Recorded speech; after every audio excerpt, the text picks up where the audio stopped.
Submit the beat drop off. Rose a born stunner. I can blow money. Sippin' when I'm shopping. That ain't no money.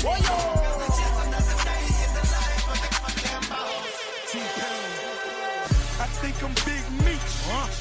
Larry Hoover. Whipping work. I'm so sophisticated. To get a verse from me, you gotta be initiated. I'm burning purple flowers, it's burning my chest. I bury the most cash and burning the rest. Collar on my polo, kisses on my necklace. All my diamonds watching, now my watch is getting jealous. Woyo! From me to you, good morning, nice and decent people. What we talking about? It's the Monday morning. It's the calm after the storm. Should be calm, right? Hey, give it a couple days, BBK. You'll calm down. You'll be all right. You won't be this mad come Monday. Bullshit. I'm still feeling some type of way. Listen, I don't think all is well in the camp, you know. While we're first here and there, while we're first in the league and top of the Champions League, it's very difficult to get this conversation to the forefront. But I don't think all is well in the camp. There's a bigger conversation at hand to be had, right? And I don't think there's a place and time for everything. And even I may admit that this may not be the right time to have the conversation. But when it's time to have the conversation, it's going to be uncomfortable. It's like discussing, life insurance.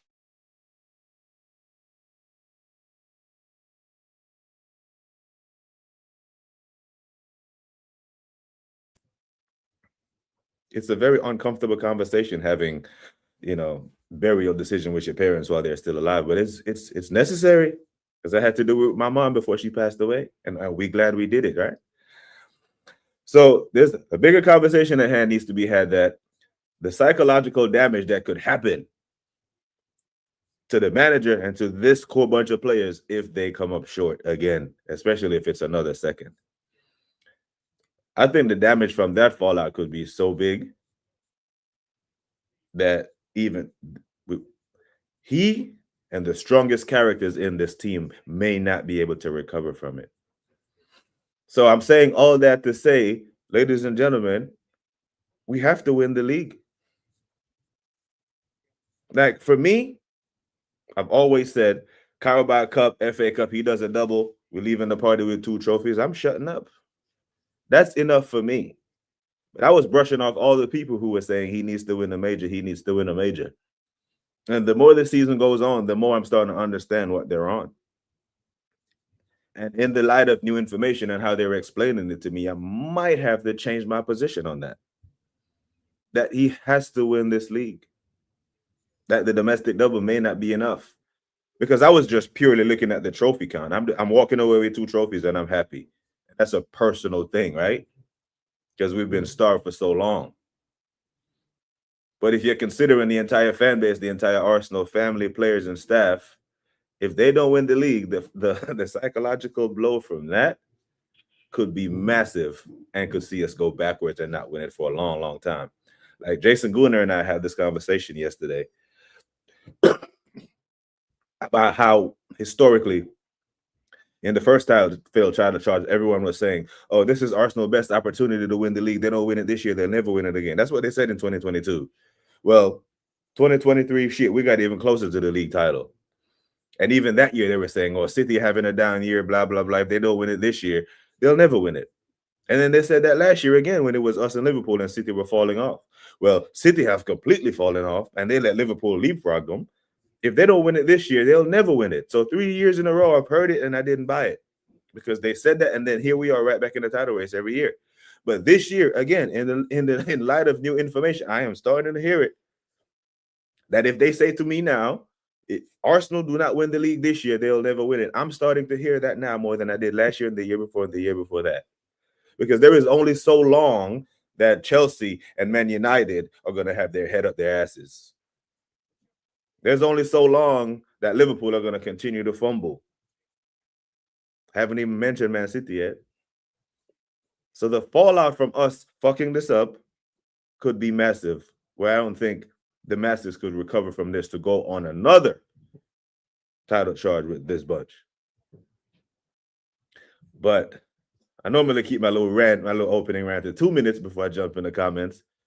But I had to get it across. I did. Big up to Gooner SC. Big up to the world champ of the world, you know. Bills have fired coach Sean McDermott. Any chance of him becoming to the Titans? He could. I think that'll be a massive pickup for you, man.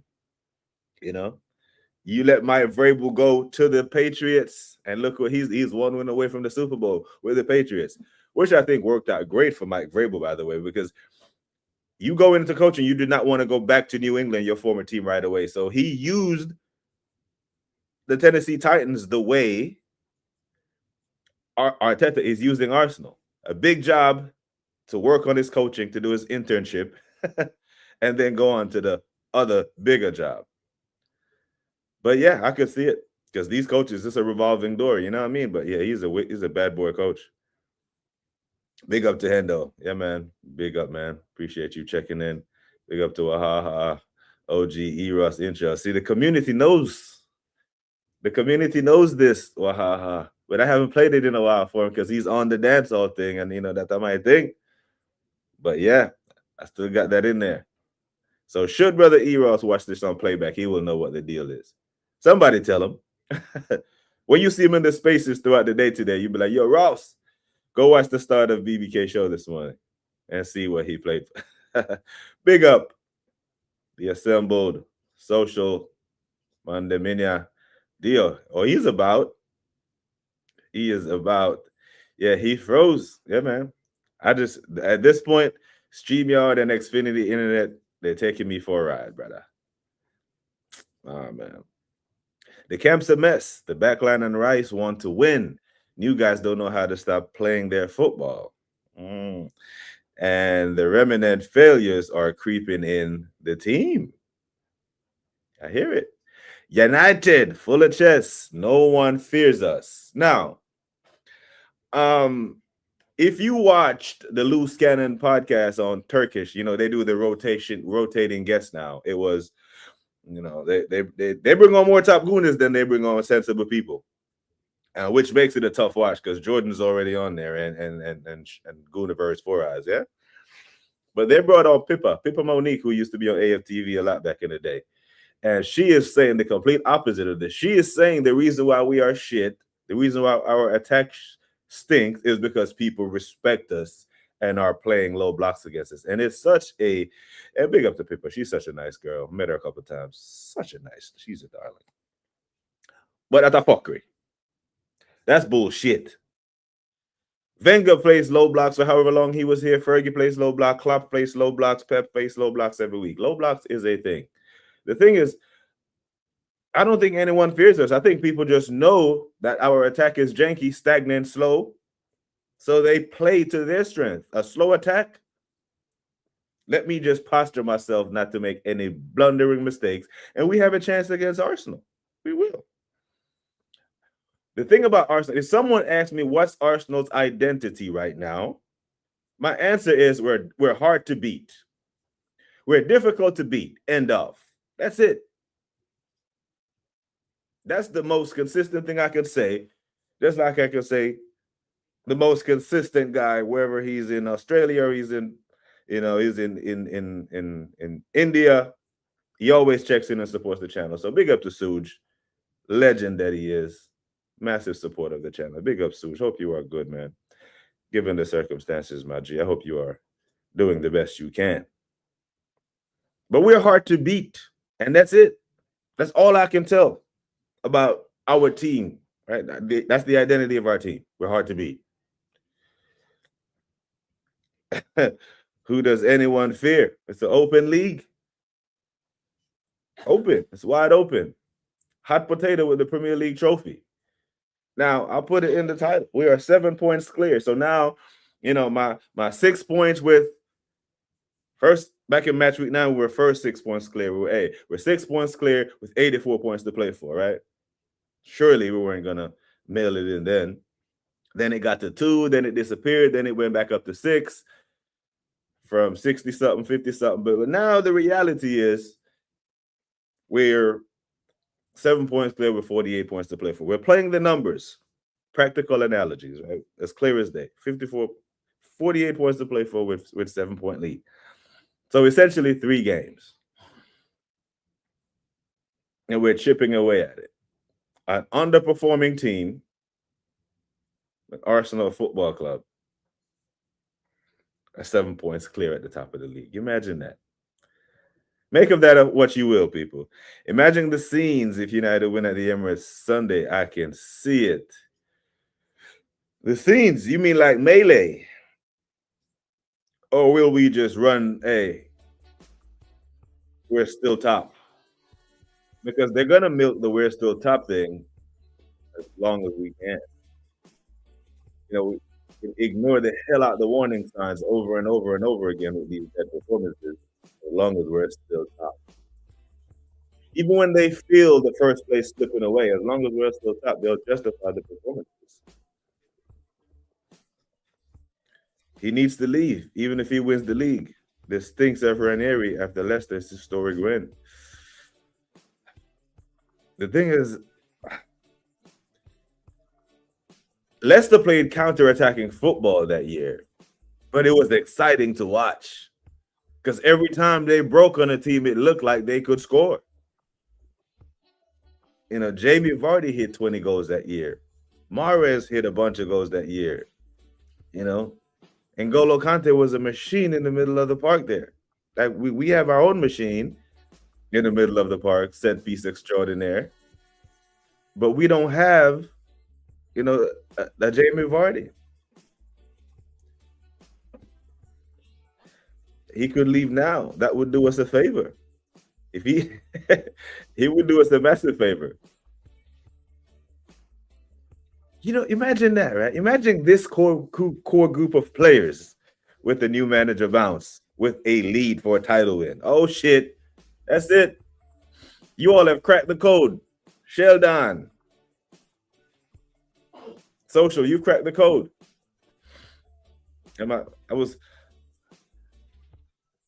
I'm just remembering that the show before the United game, Sheldon came in. No, not before the United game. It was the Forest game. Sheldon predicted a draw, y'all. He said he felt funny and felt like we would draw the game. And I wasn't hearing that. I'm like, bro, this is a goal difference game. We need to slap them up. It's yesterday when I'm doing my edits and the podcast before the Forest game played. It was running and I'm looking at the comments. And Sheldon said, I feel like this one is the draw. I'm like, oh shit. He called it. But imagine this score bunch of players with a manager bounce. Y'all crack the code, y'all. That's it. Sack him now, we'll win the league. Make history and sack him for first. New manager bounce. We'll see Skelly play in the midfield. We'll see Ethan getting some minutes. You know, we'll see Eze finding his feet like when he plays for England or when he played for Palace. Yeah, it's mad, you know. Big up to Guna Rica, man. It's national championship night. Yeah, so it's a big night for you. Don't let, brother. You must. You absolute must. This is for the culture of college football. The U has to win. It's all about the U. Yeah, man. I got you. I'm rooting for you tonight. Mikhail won't survive without resources and manipulating his way up to the execs. Some other clubs are not in shambles after Fergie and Wenger left. Big up to Suge again, man. LeSuge. Mito had me rattled today. What did he say? What did he say? You know what? Don't even tell me. I'm going to catch him on playback. Catch him on playback and see what Mito talking about. But, you know, after their performance and after our performance, obviously, United fans are going to be gassed. And they're well within their right to do so. You know, because they did that to City, to a brave team, to a brave manager, a team who needed to win that game because City needed to win that game. 3 games and they have dropped points leading into that. They were under pressure. United dealt with them. Gronki's Rams are 1 game away from the Super Bowl. Yeah, they're playing against the Seattle Seahawks next Sunday. They sacked the previous coach. Why didn't they trust the process for the coach they sacked? No, so McVay is the coach they have now. He was the one who won them the last Super Bowl. And if he wins this one, he'll be the youngest coach to ever win 2 Super Bowls. So, you know, I don't even know how I feel about that. Most of my neighbors and most of the people here in well, obviously in Seattle, you know, are gunning for the Seahawks, but I don't even know how I feel about it.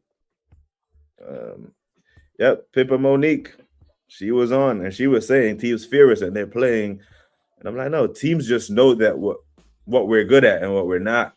They know that they give us a problem to solve defensively.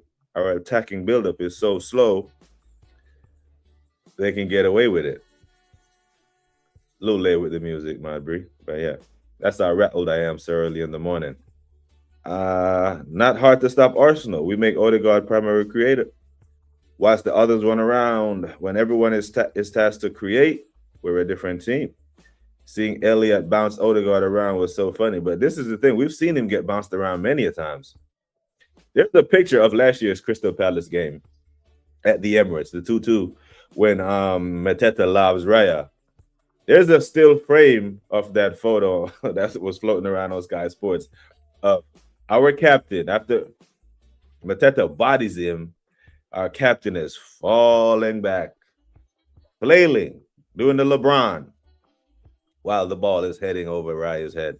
And it was such a poor optic, you know. And that may have been the trigger when Tony saw this and was like, "This is our captain." It was like, "No, I got to say something about this guy in the summer." The biggest reason is the Pep style is becoming null and void. Modern football has fully adapted to kill that style. Teams are well organized to sort out that approach. It's not just us, it's every team. Pep's disciple and Pep's system has been figured out. We stop a lot of shots without shooting ourselves. 100%. Big up to the doctor. Arsenal scammed a win at OT opening day of the season. I can see United scamming a win for revenge. Oh my days. Brother, we have to win this game. So great segue, Hendo, because for the fog of this dead run of form and these dead performances to breathe any life of confidence back into myself or people who are keeping their feet on the ground, what we need to do is go on a run of games. I was about to say our performances need to be better and better and better with the result, but at this point, I don't even think in an Arteta-led system we're blessed enough to ask for both. If we get it, great. But right now, it's just results, right? Fuck the performances. We need to go on a run of games. I mean, another 8. We need to go on a run of 8 games. Because Man City will. I know everyone is laughing at City talking about Wolves have gained more points than them in 2026. Yeah, it's funny. Yeah. They're beating Wolves at the weekend. Then they have Liverpool over the next 2 or 3 weeks. All those other games on their calendar, I think they will actually get their head out of their asses. We need to go on a run of games, 6 to 8 wins on the bounce. I think if we put 6 to 8 wins together over the course of those next 8 to 10 games, we will put some more daylight between us and them. Josh don't run the Rams, and Papa Cronky knows NFL, unlike football, where they let Mikhail build us back up. That's not needed anymore. Back end scenes are fixed. Yeah, at this point now, whenever they do their Zoom meetings, it's just, hey, are we still on glide path for the KPIs that we set back in the summer? And whatever those are, that's what's going to keep Mikhail in the job or not. Problem with our play is our lack of attack down the middle. No piercing through passes in the middle, no penetration. Sideways, the flanks, easy to play against. And this fucking manager refuses to see this. He sees it. There's no way he's seeing anything other than what we're seeing. It's just that while we're top, while we've gotten away with it, while we continue to scam wins, like Hendo says, in his head, why change a winning formula? But we're saying the formula isn't sustainable, and only one of us can be right. I'm telling you now, we win. So I draw confidence from that, because when he said that we were going to draw the Forest, I laughed. Yep, I laughed. I snickered. But like, bro, we're not drawing the Forest. Are you mad? You know, we did the blunder at the Emirates versus Liverpool. Like, these men drop points again. We're going to put the distance between them and make this do what it do, baby.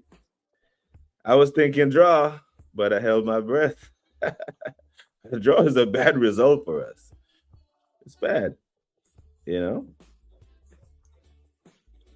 As a draw, see City get, gain points on us because they're beating Wolves, people. Come on, miss. Wolves? And I know Wolves did their thing against Newcastle, and Wolves have been making themselves difficult to beat, but they're going to City. They're going to the empty head. So they're gonna hold punches there. Arsenal under Arteta is like diarrhea. We put a few games of free flowing or a dry performance, just like diarrhea, lasts for a few days.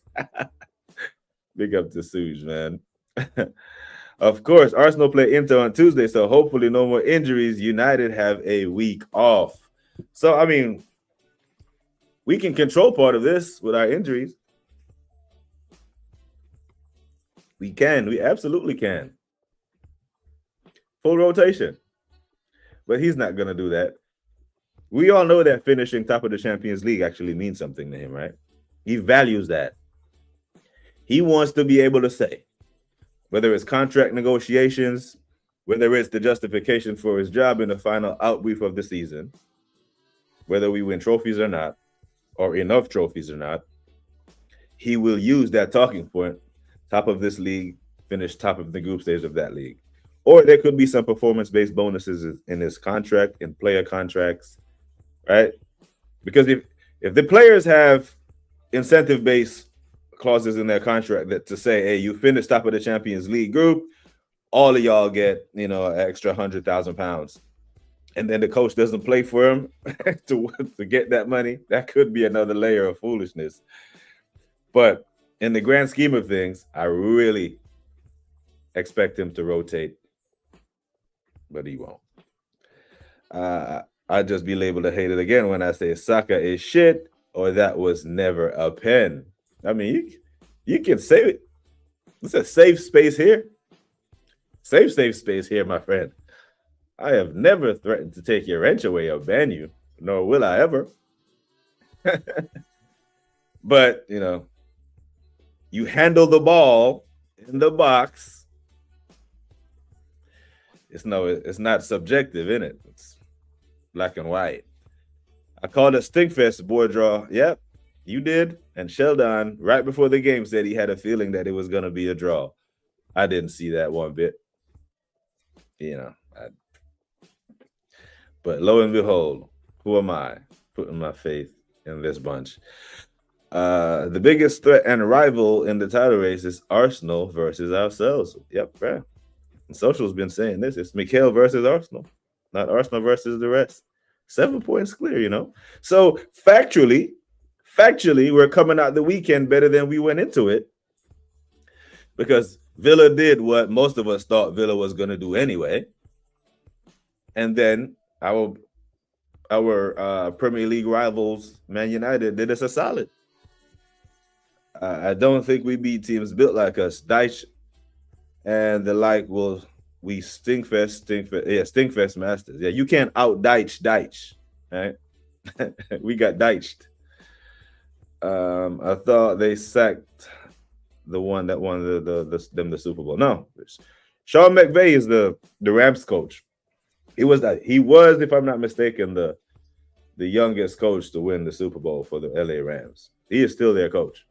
They fired Mike Malone, who won them the NBA title. But yeah, he's still their coach.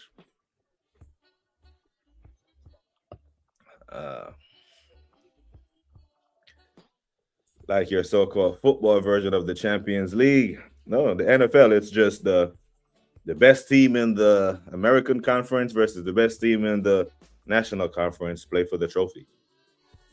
It's the title. Nothing to do with the champs and all that. It's just the best NFL team of the season. It's crazy how all the AFTV Wenger outers are now Arteta ins. I'm confused. It should be studied. The entire fan base needs to be studied. Because we chased Wenger out for less. And we're praising Mikel for doing a lot less. The team spent hundreds of millions. I would like to think they spend it on data analysts and figure out how not to win and not to get beat. Yeah, there it is. Chat GPT, aka Wahaha. Saka had a niggle, but was still played. Yeah. So Saka has a niggle, doesn't play, but Ethan isn't in the squad at all. Ethan can play wing, can he not? Played there pretty well last year when Saka was injured, when his hamstring fell off the bone. But he's so a Saka nursing a niggle is trusted more than Ethan fully fit. Make it make sense. Nah, it's just like the NBA title. And the NFL has a playoff system where it's the top 6 teams from each conference, or the top 7 now, compete in their conference, and the winners of each conference play for the title. So it's like the Golden State Warriors going up against the Boston Celtics for the NBA title. But championship games in American football are called bowls. It's like the Super Cup. We don't call it cups. We call them bowls. So like in college football, you have the Sugar Bowl, the Fiesta Bowl, the Super Bowl, because it's the biggest NFL game or the biggest American football game to be played. So it's the Super and the Wiggle. If they think the Forest uproar was over the top, make us lose to United, it would be madness. But if we lose to United, it will just, what are you complaining about? We're still top of the league. We're still top of the league, still top of the Champions League. So City can close the gap to 4. They beat Wolves, we lose to United, it's still a 4-point gap. So then, it's still like, we're still 4 points clear. What you on about? Saka plays with one leg. I don't know who's more stupid, Saka or the coach. You're not in shape, don't play. Noni and Ethan are there, but brother, Noni was there. Ethan, not in the squad. Madness. Have you looked at the fixtures? I personally can't see 8 straight wins in the Prem. Let's have a look. Let us have a look, the assembled.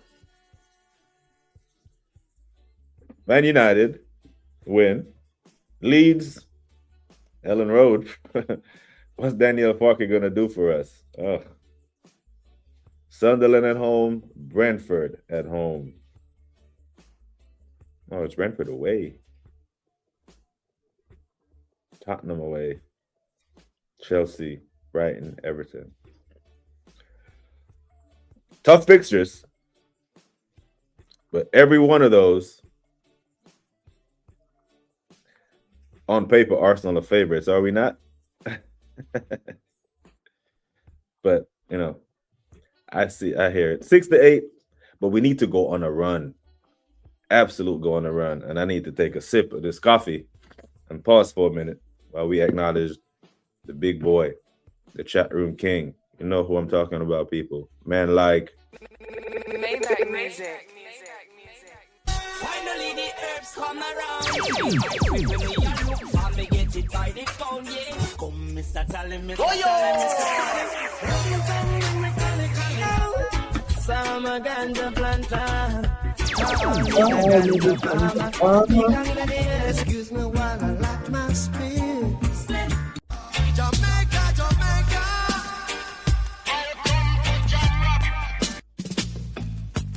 Out in the street, they call it murder. It's time for Eros to stop playing with us and just give us the damn and Premier League title, you know, because I think he's in control of all this. Like he's pulling all the strings, and he just want to see us go crazy and run around mad with our hair on fire. Why is Arteta not doing it? But he got this all under control, you know. Big up to the doctor. Doctor in the house. Arteta is the equivalent of me hiring Mike McDaniel because he learned under Mike Shanahan. How could the Cronkies be so naive? You know, you can manufacture some of this shit. You know, when you have a wicked PR machine, you can tell any lie you want to tell, right? And they were able to tell when we were finishing eighth and fifth. Eighth and fifth, we were convinced that was progress. I say we have been talking about the fan base and Masters. There was a very few of us that was calling for him to be sacked back then. Everyone else was like, the team is rotten. We got to get rid of these players, and all that players. But that first failed title charge, when we were 8 points clear, a lot of the Masters got sucked back in and started to believe, and that's what they needed. Once they got us to that point, once they got us challenging with him and competing with him, there was no way we were going to get him out. Big up from the gym. Big up, my G. Big up to Gary. 5 draws are too many. Well, we got... You know what? We could draw 10 games this year. Yeah, honestly, we could draw 10 games this year. That could cost us the title 100%, but we could. Now, compared to last year, drawing 10 games is an improvement because last year we drew 14. But damn, in my calculations for the running of games, I counted this Forest as a dub. I counted the Liverpool at the Emirates as a dub. So now we got to get 2 wins somewhere else where I thought we may or may not drop points at.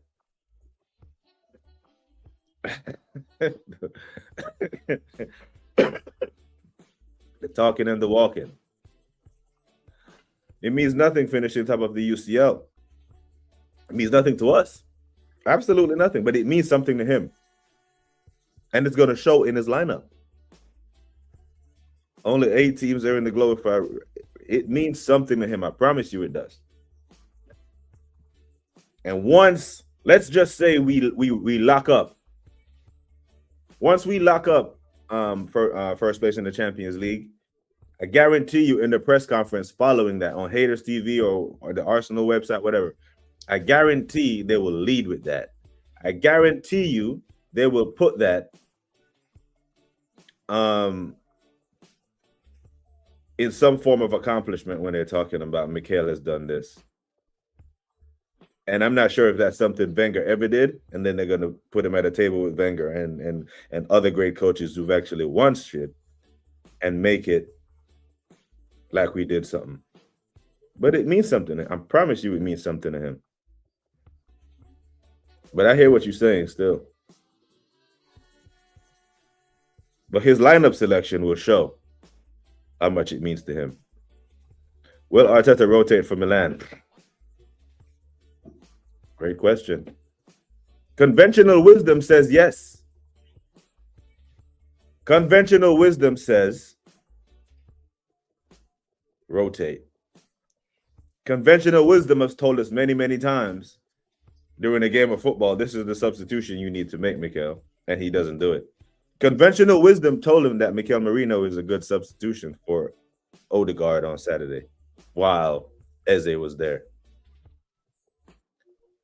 Conventional wisdom says, yes, rotate your team. You are clean through.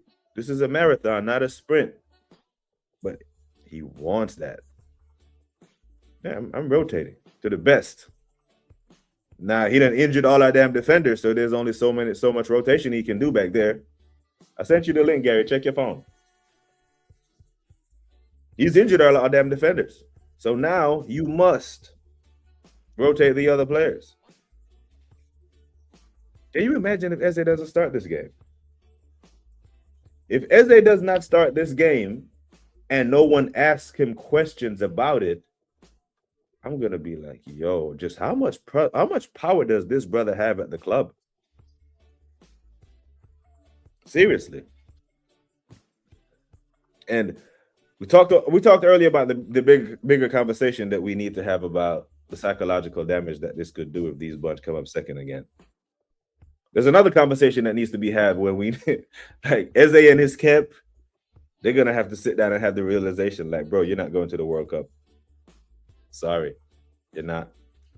Now I know you moved to a bigger club to solidify your spot in the England squad, but it was an upgrade club-wise, but it's a downgrade based on a manager who understands how you play football. Because he is not going to the World Cup. Not with these minutes played. 23 minutes in the past since December 13th or something like that. A month. He's played 23 minutes of football.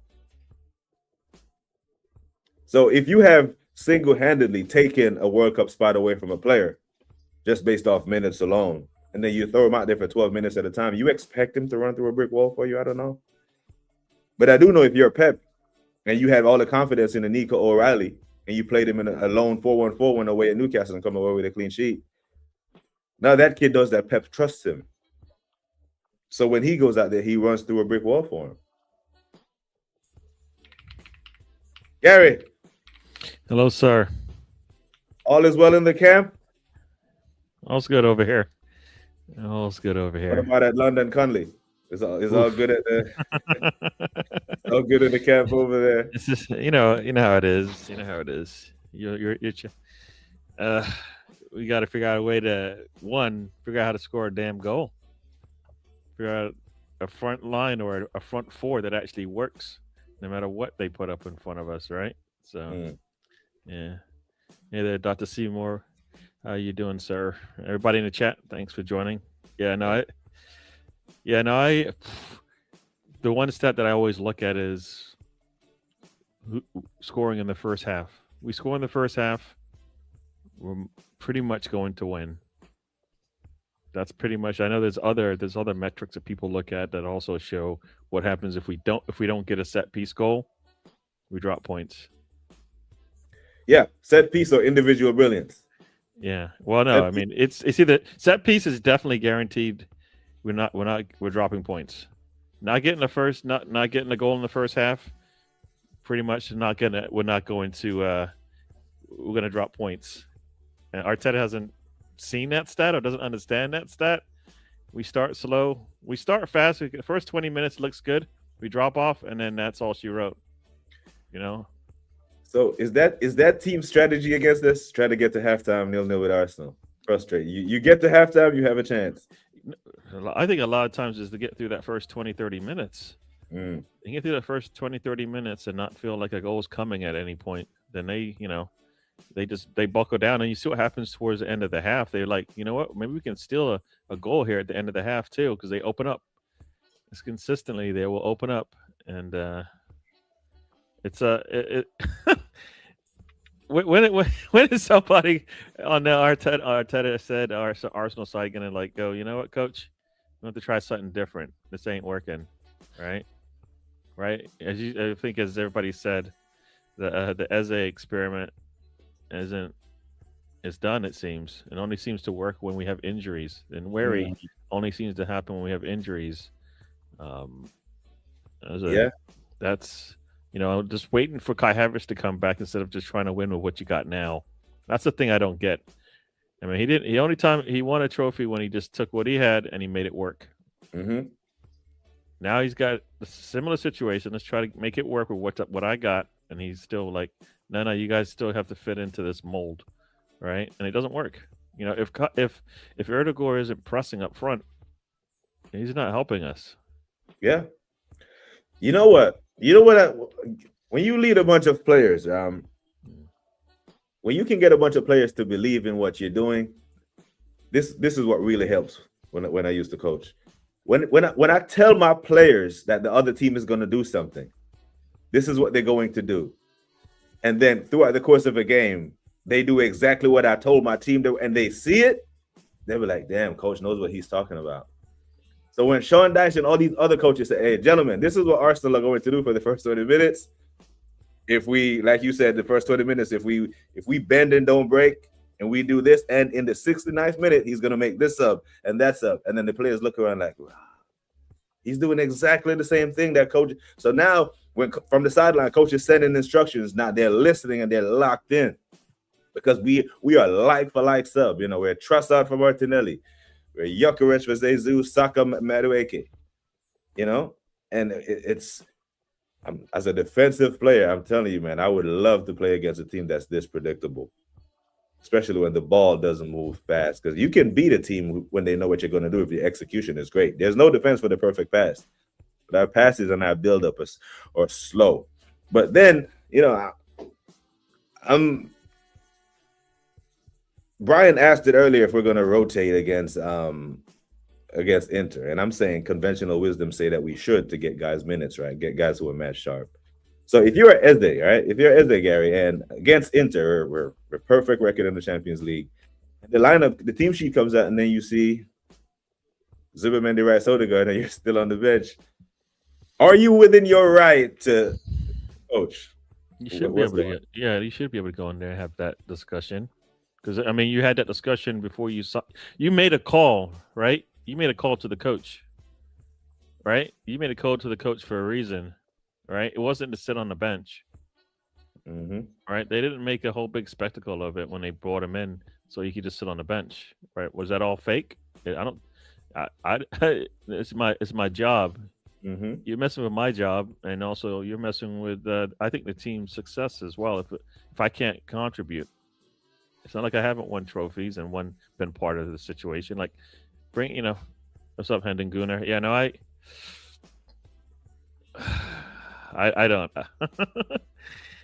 I don't know how he doesn't get on. We've had 2 games with 0-0 draws, and Eze hasn't had an opportunity to get enough minutes to make a difference in, I think, either one. Yeah. Is that right?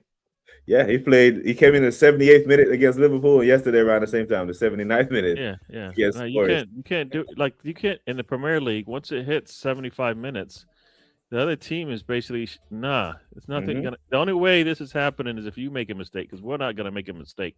Right. That's the thing I don't find. Like, our defense is supposed to be solid, but we can't close out a late game, right? A late game, less than 10 minutes left in the match. We need to hold on to a goal lead. It's scary times for us. Yeah, and we have the better defense, and it's because of the way what we do with some of our changes. Arteta changes. He for 75 minutes we press from the front. We control the game. For the last 10 minutes of the match, you know what I'm going to do? I'm not going to do that anymore. And then we wonder. I assume he's wondering why it doesn't work, and it's like, because you don't press from the front anymore. You just let the other team, knock you down, and next thing you know, a ball flies in there that you can't, I mean, it's happened too many times. So yeah. Like Footy says, Arteta's reliance on his favorites will cost us the league, as it's done the last few seasons. He needs to prove this season he is different and that he has learned. Don't hold your breath, because it's difficult for me to understand that if he continue to plays a certain bunch of guys and then we come short again, it'd be difficult for me to see him sitting in front of this bunch and try to convince him to go again for another. I just can't see it. But the body language experts are out, man, and I know you've seen the Declan Rice thing at the end. Something or nothing. Should be something, because I don't think it means.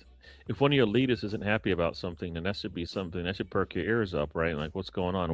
What is happening here? And I think he has a point. I mean, you saw it in the Villa game at the end of it, right?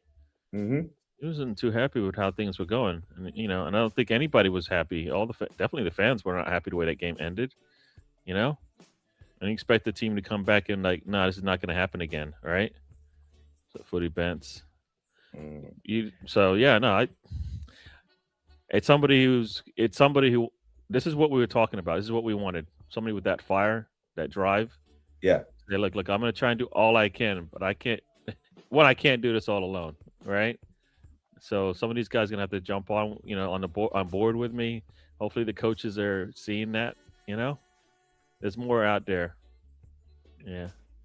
Now, that is I think the Gyökeres thing is it's a little bit more than just, he doesn't fit. It's more that we just have too many injuries to even get him.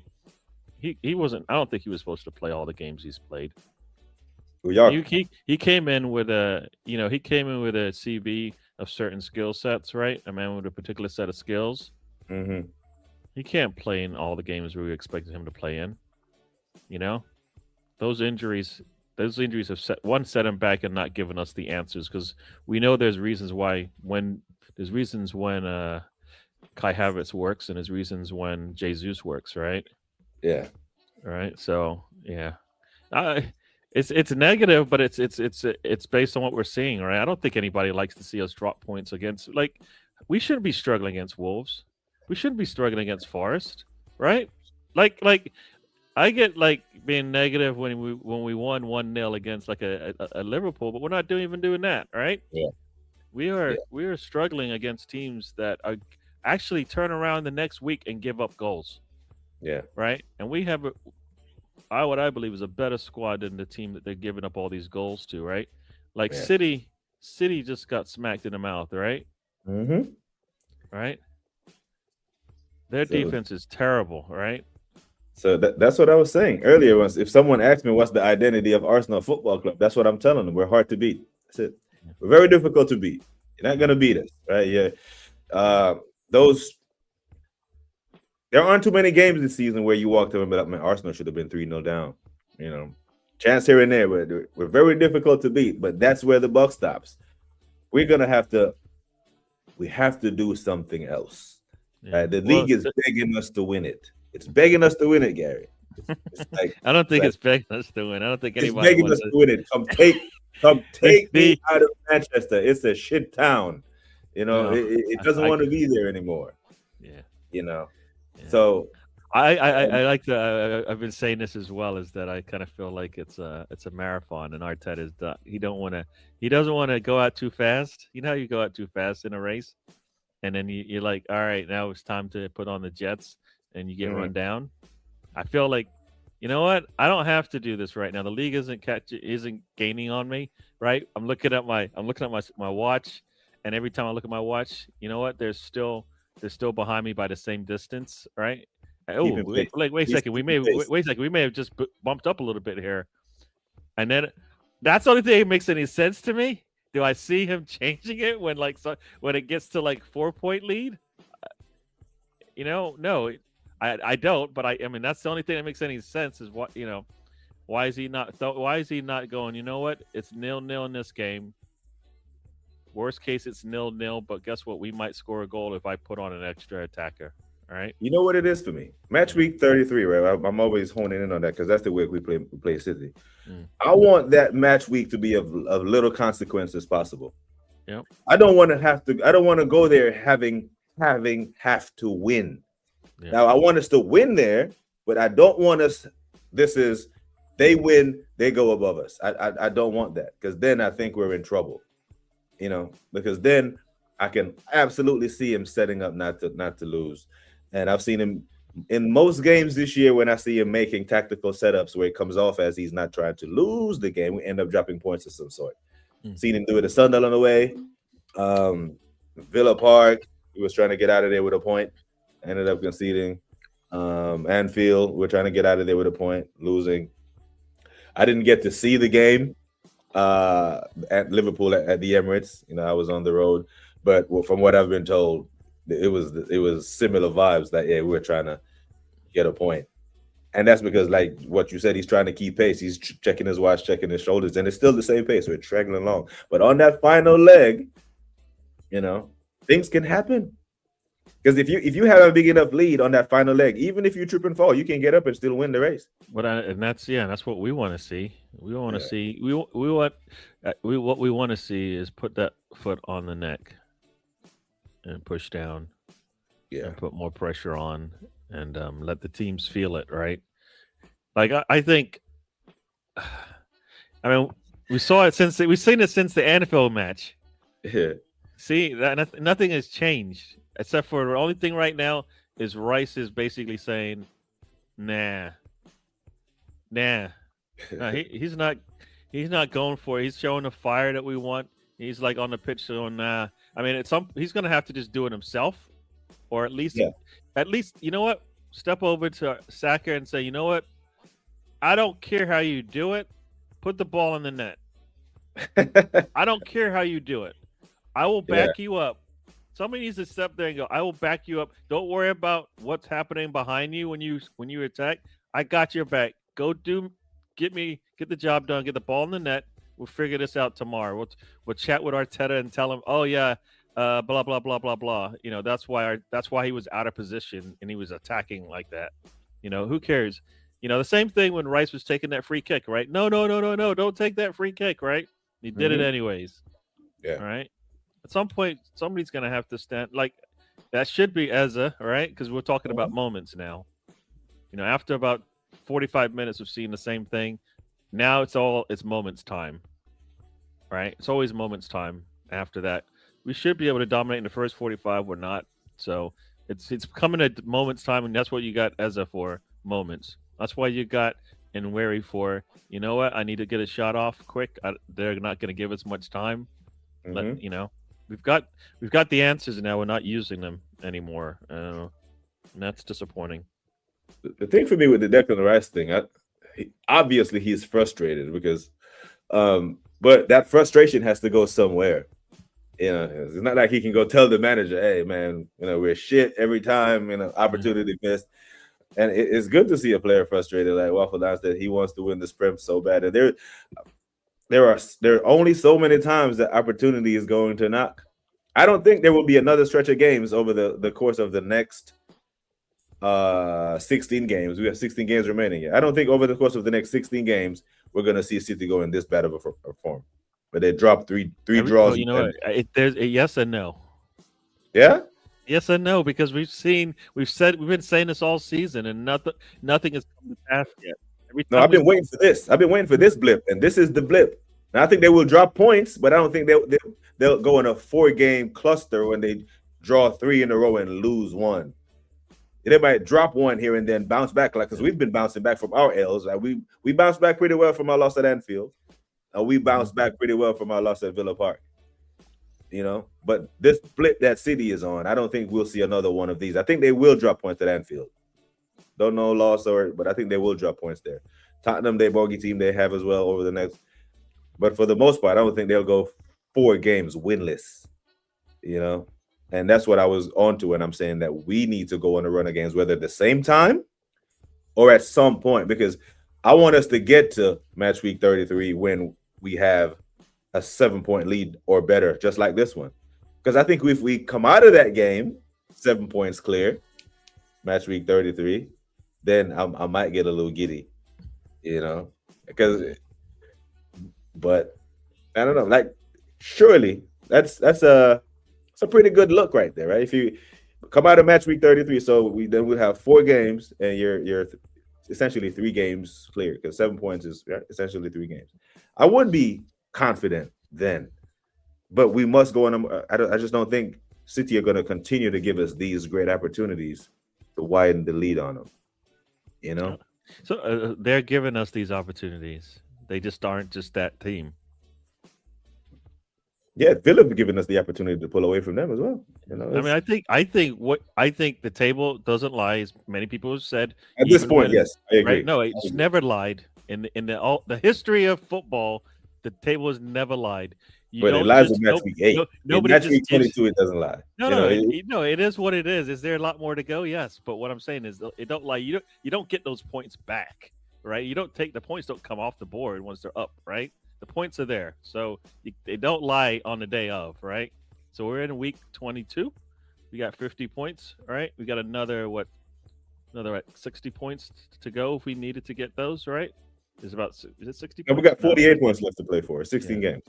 Yeah, 48 points. Sorry, 48 points. Is that right? Yeah, 48 points. We have 48 points to play for now, right? And we just got, we have 50 now, almost just halfway. So, if we just maintain, we'll be fine. I don't want to maintain. That's why I want us to do something in January. I want another boost, another jump to, jolt to the system kind of thing.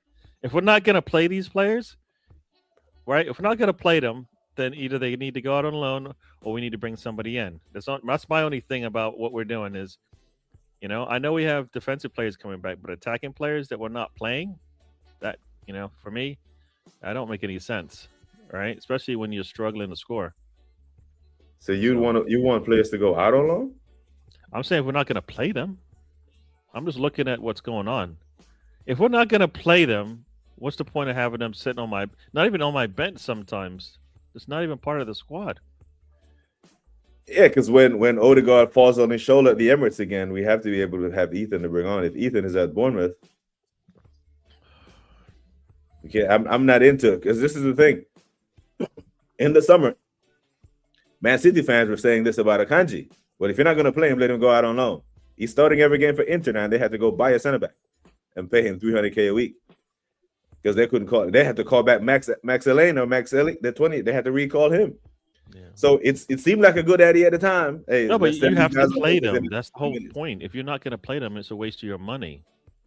You know what I mean? Like that's kind of how I look. I look at it that way.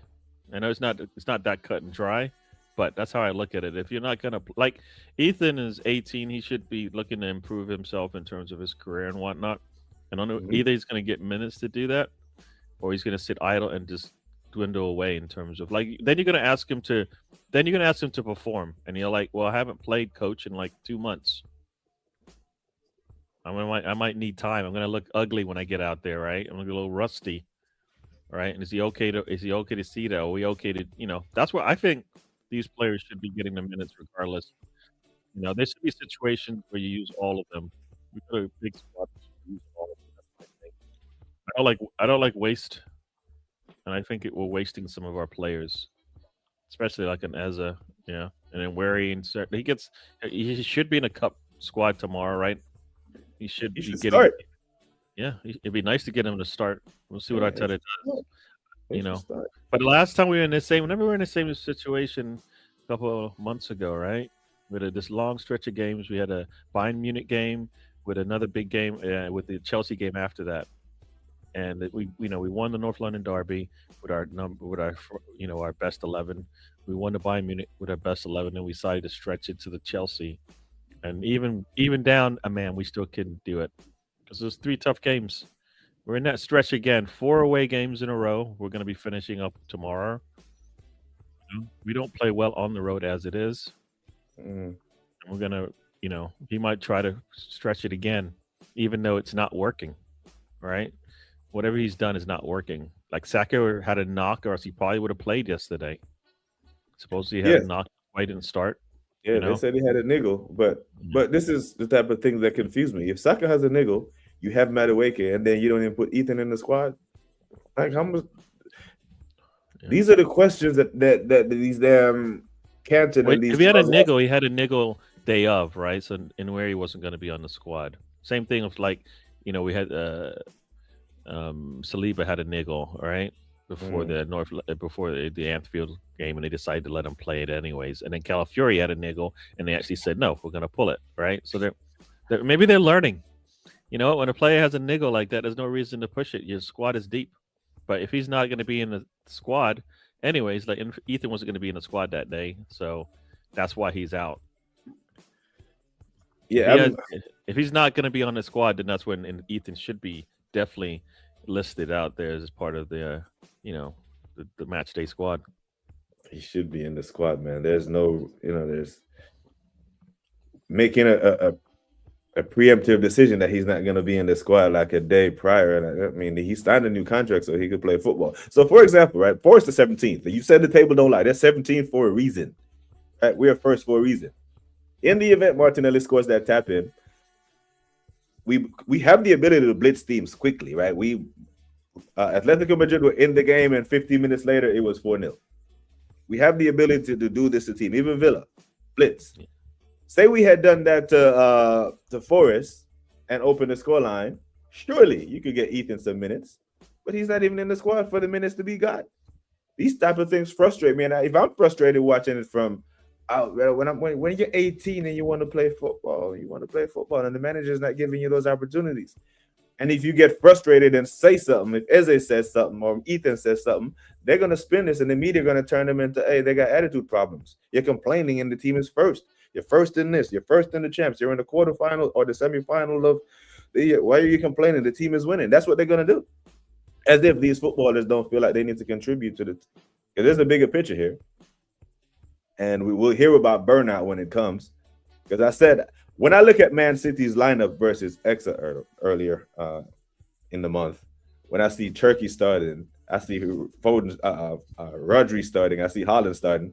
I was like, with this lineup, Pep, you have forfeited any right to complain about players being tired down the line when you're playing your full blow at home against the League Two side, right? But Arteta's selection, he's also forfeiting his right to say anyone is tired or a fixture pileup because you have the squad.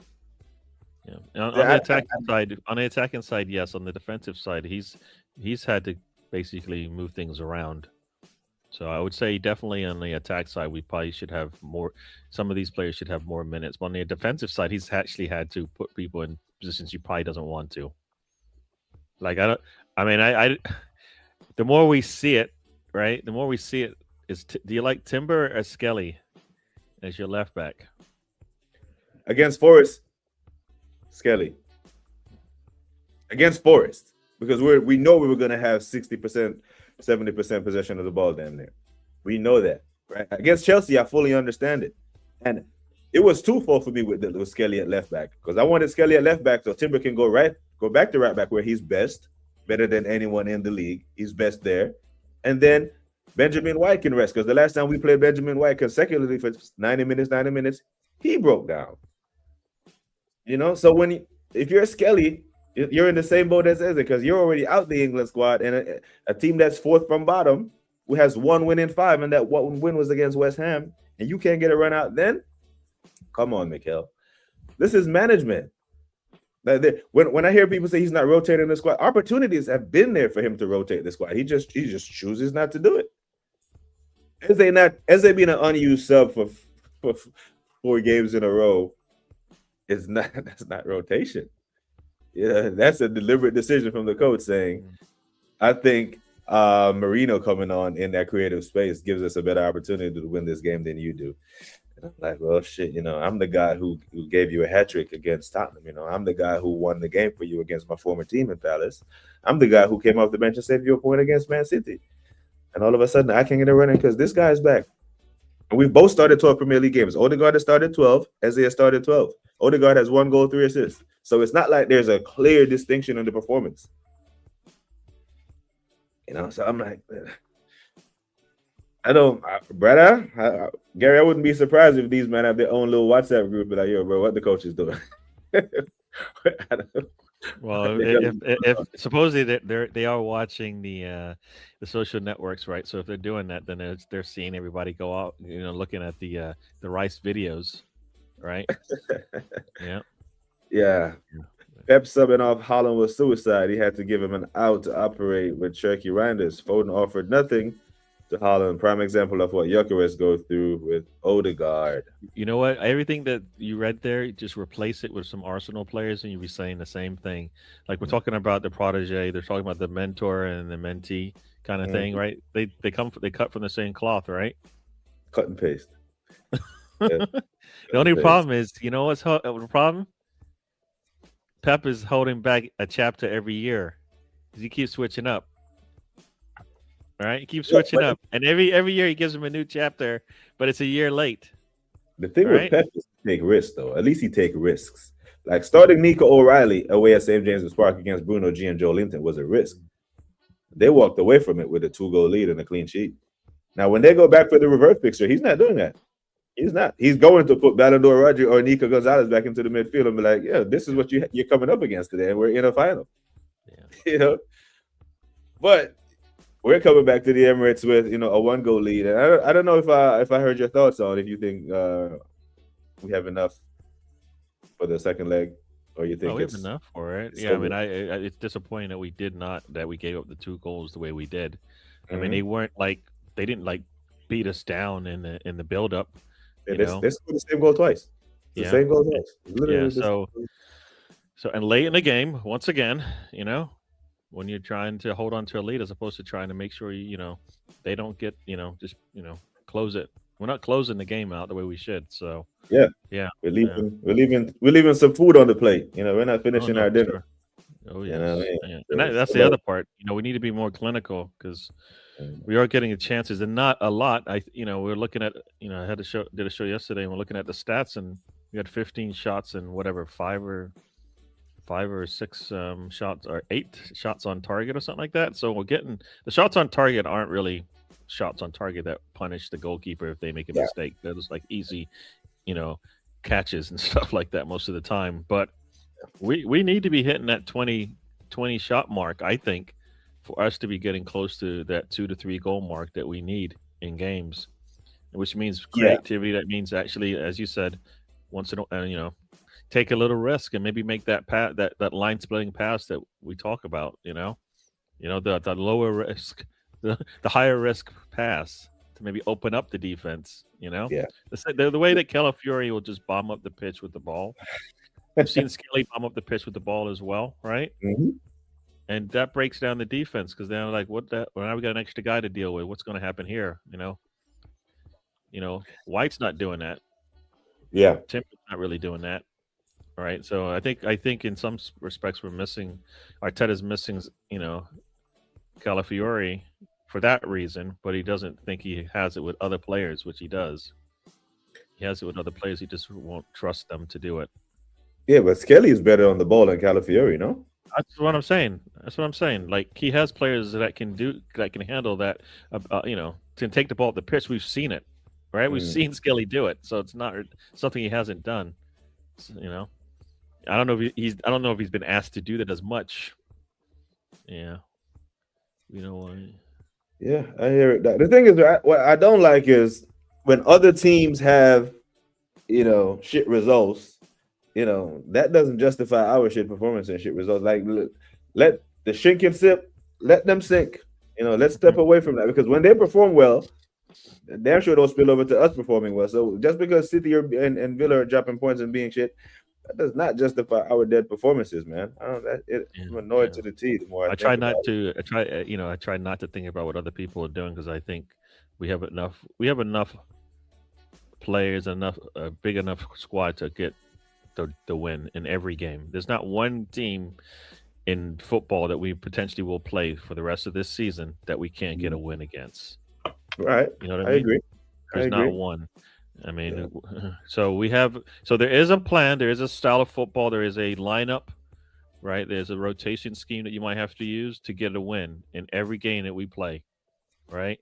Manchester United has some good players, but will they be able to do it for 90 minutes? Probably not. Is their defense going to hold up against ours if we can actually put a certain amount of pressure in it on their back line? I don't think so. If we're clinical, no. Our defense, we're going to keep leaning on our defense to keep us in games and not make we'll be all right, because they've done that. That's what they keep doing all year. I mean, now everybody's I don't know if I saw it on this channel or not, but now it's once again Saliba's better than Gabriel. We're back to that again, and it's like Gabriel's been consistent, and Saliba kind of goes up and down. You know what I mean? When he goes up, it's really good. But Saliba is better than Gabriel on the ball. That's it. Ball to feet. That's it. He's better than Saliba. He's better than Gabriel with the ball to his feet. He's much more comfortable with the ball to his feet. Yeah, I don't want Gabriel doing that. But Gabriel is better at everything else. Everything else. Well, I mean, everybody's enjoying the Saliba this season now. I saw he's better. He's better than Gabriel. I'm like, no. The best center back we got is Gabriel. Yeah. Best leader we got is Gabriel. Very well. Because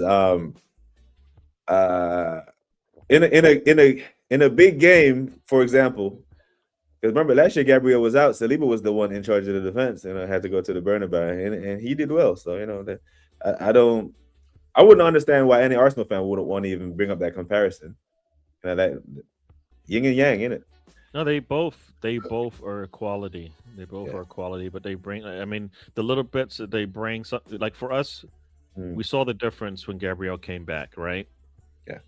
We see the little extra things that he does is a little extra things that Saliba does. The things that Saliba brings are more defensive stuff, but they're not going to score us goals, which in some case gets the team rolling in the right direction. Gives us a win maybe in some situations, that kind of thing. So, but defensively, they're both sound. So, I enjoy it. Yeah. The assemble said, "Do you think there's a clear divide in the changing room when Blunderman got here? That too many cooks obviously can't control. We will know at the end of the season. In an ideal situation, I wish we won't. We will never know because normally when you win, it covers up this type of thing and it comes out a year later in the book. But when we lose, these things will continue to rear their head. But I don't think all is well in the camp. The players have to look at these performances and be like, no, we're better than this. We're better than this level. Like, this is not our level. 0-0 before is not our level. I don't know about you. I listened to some people and they're looking at Arteta and they're saying that he's not happy with what he sees, as if like that's not what I asked for. It's like so we're screaming about certain things. It sounds like he might be screaming about the same things. I don't think I can't hear that. That's what I'm hearing. That's what I'm hearing. So like, and these are people that they're at the matches and stuff, watching it and stuff like that. It seems like they're saying that he's not too impressed with what's going on the pitch in certain situations. So I don't know what he's screaming about. He telegraphs every single play. He says, "Pass here, move there, go here, pass here, get back, do this, get back, do that." So obviously, and if you're having to do this after being here for 5-6 years, maybe you're not getting your point across if you have to telegraph every pass. Try something else.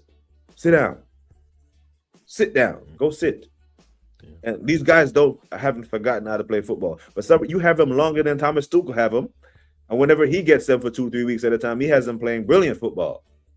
And he hardly ever go. And they're coming from different systems. This guy's come from a Unai Emery system, a Pep guy, an Arteta guy, a guy from Palace, Oliver Glasner system. And he gets them for 2 weeks and have them look at, and you've had them for 3-4 years. And you have to tell them to do every pass. Try something else and go sit down and let them play football. Let it free flow. Like the teams that know exactly the pockets of spaces that Odegaard picks up. And that's why they're able to mark him out games, because they know where he's going to be. Try something else. Put another creator on the pitch with him. And don't put the sole creative burden on his shoulders. Then he can be useful. Relying on your fullback to attack. Why are these midfielders played for? Yeah. Play just try something else. Because if you go through the middle, you might have to play your striker. That's probably why. If you go through the middle, you might have to put a ball on the striker's head. And maybe Arteta's like, you don't want our strikers getting any touches. Not through the middle. Not the shortest point to the end goal is straight, right? You want to go out wide for some reason. I mean, we see it all the time, right? Can we just take the ball up the pitch? No. We got to go out wide and then come back in. No, but we're already here in the middle. Let's go. Let's just go. Like as many times as I've seen us in the middle of the pitch, just turn up the field. Nope, no. I'm going to turn all the way around, reset it, and it's like, but if you turn the other way, there's nobody there. You open up that defense. Guess what? We might actually get an opportunity to score here. You might actually have the defense basically on their heels, not in position, and you have pace coming on the outside, kind of thing. I as I like to say, take what the defense gives you. They make a mistake in the midfield, you take it to them. If you have the numbers game, you should take that advantage of it. I mean, I know a lot of people are talking about the Gyökeres getting run down by Morello. He hesitated, and that's the difference in that whole thing. He hesitated, and even though Morello chased him down, which he's going to do because he's faster, just some people are faster, he hesitates. If he doesn't hesitate, he gets position on Morello, and Morello's going to have to go through him. And that's the difference. Yeah. The thing with that on that play is, like, you can get chased down. Yeah. But if I shield the ball from you, it doesn't matter if you chase me down. You're behind me. That was a microsecond. That was the microsecond difference. When he hesitates, that's the difference between him being between man and ball. You know what I mean? Yeah. That's the difference there. He's sitting there like that's the difference. That I believe that hesitation right before he gets almost past Morello. That's the difference right there, and that's why he can't protect the ball and he loses it. And that's what it is. Because a lot of times, if he's got the ball like that, he can hold off anybody, right? We see it in close spaces. He's fine. Lots of spaces, nah. Right? If he's got it's not. We're seeing it doesn't work. Close spaces, he pretty much can hold up against most players when he's got it. He's one of those. I don't know if they call it. You know what it is in the military. That those guys that can just battle in a phone booth, right? Yeah. And there's other guys that want to go around the entire ring. He can't do the ring. He can't do the ring. But if he gets you if you're in a corner, he's got some things on his side. He's you can see the strength there. I think, like I said, I think for Gyökeres, there's skill sets he brings to the table. We're asking him to do all the other things, and that's you're putting somebody in a situation to fail. They're failing, and we're complaining about it. And that's a little bit on Arteta and the way that we're playing, right? Because Gyökeres can't do the things we want. He's not gonna. The reason why he doesn't get all the touches, I was looking at this the other day. The reason why he's not getting the touches, he's not coming back like Jesus is to support. You even see that with Kai Havertz. He's going to come back and support the midfield. As people were saying before, why can't the midfield do a lot of this? Well, guess what? That's supposed to be an Erdegaard thing. It's supposed to be a Rice. Rice isn't doing it. It's supposed to be an Erdegaard thing. It's an Eze thing, right? They get that ball and they turn up the field. They're going to be looking. They can make that move, but we don't have the right players in the right position sometimes, right? Rice isn't a creator for us, right? Yeah, so he's not gonna do anything when he gets the ball in that middle. That's why we have to go out wide. I mean, who starts tomorrow? Who leads the line tomorrow? Leads the line. I want Gyökeres to get a break.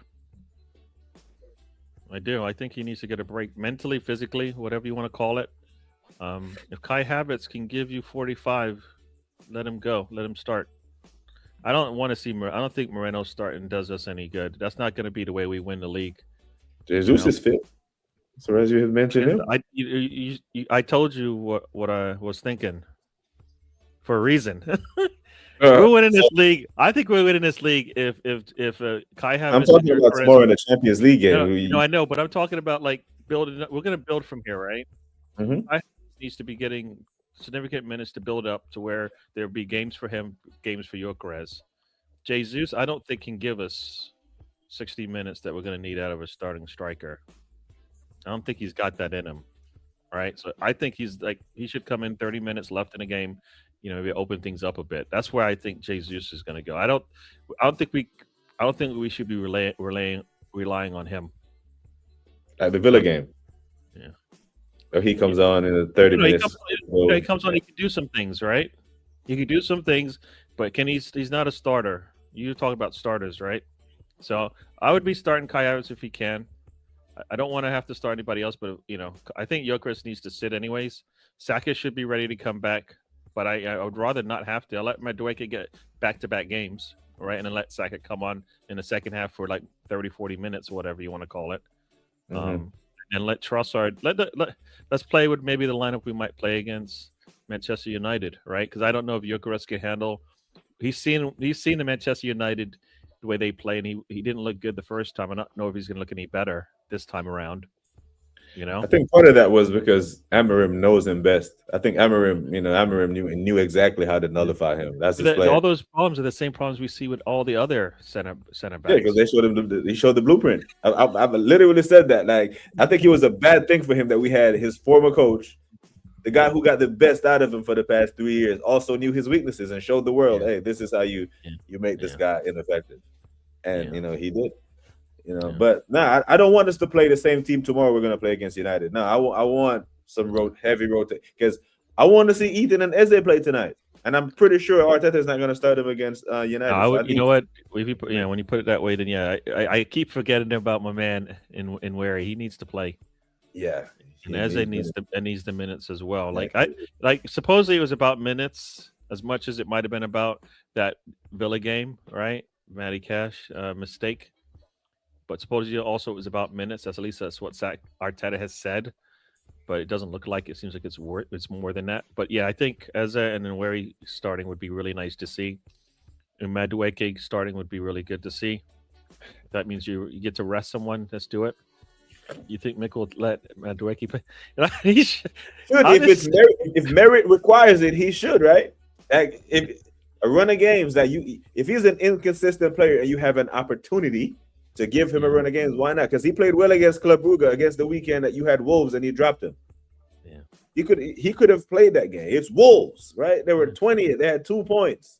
Yeah, I mean, if I'm Madueke, I'm sitting we're watching the videos, right? Because that's what we do every Sunday, Monday after the game, right? And I'm saying, look what I did. I put that pass in when I'm supposed to, Mm-hmm.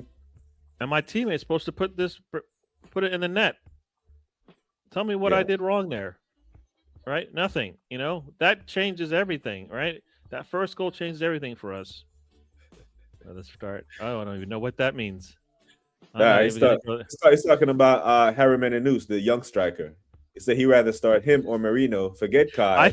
I thought he was going down his like Seymour Butts kind of thing. Yeah, and I was like, wild. So I didn't know where to go with that one. So I was like, I ain't touching it. I'm not touching that one because I don't know if there's some other meaning behind it. Just leave the German donkey at the petting zoo. Surely some animal sanctuary somewhere. Short one, jackass. He's got a role on this squad. I mean, I know nobody likes him, but he does have a role. Unless we get better, and we know what better is, and we're not getting that. So, Yeah. That's my thing. In my opinion, for Havertz to start before March, something is desperately wrong with the tactics or setups. Havertz might start tomorrow. It won't be Gyökeres. Why is it wrong if he's supposed to? If he's coming back from is March really the date he was supposed to get back in the full swing? I think he was just like it's a surgical thing, and he hasn't fully. Because basically what we're saying is So basically what we're saying, if we're saying with this, is that you have Gyökeres and Moreno as your rotation for strikers, because Jesus isn't a starter for you, right? If Havertz is coming back, then he needs to be coming back as a start. He's coming back as a starter. He's not coming into. He's eventually going to be a starter for us, right? In the Cups against Wigan. Wherever you want to put him, but he's gonna he's gonna take minutes away from Gyökeres, right? Yeah. I mean, I think Gyökeres can't play 50 games in a season for us, right? I don't think he can do that, and that's where we're like trending almost. It seems like we might have to play him now, and it's like I don't think he can. I don't think that's the player we're not gonna get the right player. Yeah. Now, like I said, I'm wary that he's going to do what he did against Bayern Munich and just go and try to get the win, right? Because, like you said, we want to win the the preseason kind of thing, Yeah. What you think about Martinelli up front? I've been asking for that for years, like everybody else. I want to see it. Yeah, I would like to see it. He's got a better header on him. At least he used to. We don't even know if he can do that anymore. So the thing is, when he's on one wing and none is on the other wing, the dynamic that we find ourselves in, that we got a guy who is really good at dribbling and can't finish in Madueke. But then we go over to Martinelli. We got a guy who is better at finishing but can't dribble. Yeah, they're incomplete players. Yeah. Well, that's where you have to kind of find, like that Nike commercial where what's his name? Oh my gosh, I just saw it the other day. It's got that dunker, that guy. What is his name? Dunker. It's just an NBA. His NBA player comes in there. Oh, Dr. Dre, and he's shooting, and he's terrible, but his shots are great for alley-oops. So the NBA player is just like skying and dunking the entire time, and he's just throwing the ball up, and the guy's making all his mess look really great. That's what we need. You need a cleanup guy, all right? Yeah. I think if you put the ball at Gyökeres' feet, he'll clean it. Yeah. All right? I think that's what happened. We just don't give him the ball enough in positions to where he can do that. Look, he has scored in different ways this season that we laugh at, but that's because he's there, right? Right? One of the goals he scored, I think he scored with his midriff, right? Mm-hmm. Everybody laughed at that, but that's because he's there. Usually Kai Havertz isn't there, right? Yeah, he scored on the ball that comes off the goalkeeper's hands because he's there. Yeah. A lot of times he's there, the ball just doesn't get there, and then it look. So, yeah, no, I hear it. I think just put the ball in it. Like that's where that whole what are they doing at practice thing? Are they really not practicing like Gyökeres saying this is what I want and Saka going this is what I do? You know what I mean? Instinct. It's hard to go against your instinct in the middle of the game. But if you Instinctually. know, if you know what somebody's going to do, then you know how to play. Like if you know, okay, when Saka does this, I should be going here because he's going to put the ball there because he knows I'm coming. That's what you do the practice thing for, right? Mhm. Right? Because you a lot of times, I think Gyökeres thinks Saka is going to take it to the goal line, and he doesn't do that. He cuts back, and then you see him is out of position. Mhm. If you know that, and that's how you guys are going to play this way, then you know you need to cut back inside and come near post because the Mhm. ball's coming, right? Yeah. He's going to the far post because he thinks the cross is coming, but oops, he stops and goes back, right? Because he wants to get it back on his strong foot. You just got to. I mean, I think you have to. There's got to be a little sync and understanding between the two players to understand because Saka will get the ball there, right? If Saka cuts inside and you come near post, the ball's coming. That should be the way it works, and you can't do anything about it because he breaks down most defenses. That guy, right? So, Yeah, I hear it. Brian said, like a quarterback, even if the defensive lineman is coming and the quarterback keeps his eye on where he's going to throw the ball. So if a player is chasing you down, you know where the ball is and it's going to be bad. Yeah, the good quarterbacks. You got some shit quarterbacks who just release the ball and take the sack. Well, yeah, I know exactly what you're saying. well, yeah, you take that extra second, right? That extra Yeah. microsecond, and then you let it go, and then you go, and then if you take the hit or whatever, you're like, you better catch that damn ball. Yeah, I didn't take this hit for nothing. exactly. Martinelli should have a crack up front after Gyökeres before considering returning Havertz and Jesus. We know their limitations already. I think Mikel is more inclined to experiment in the Champions League, especially in these two meaningless games or in the cups. In the league, he has his team. He has his midfield. If everyone fit, we know that midfield. Everyone fit, we know that defense. The only place of contention is striker and left wing. It's either Trossard or Martinelli, and when I said fully fit, either it's going to be Havertz. And that's the problem or- because Eze should be that part of that left wing. If It it's should. left wing discussion, if he's not going to be part of a rotation at the 8 or 10 or whatever we're calling it, right? He should be getting starts in the Premier League as a right, and he can play both positions. I think most people would rather him play the 10.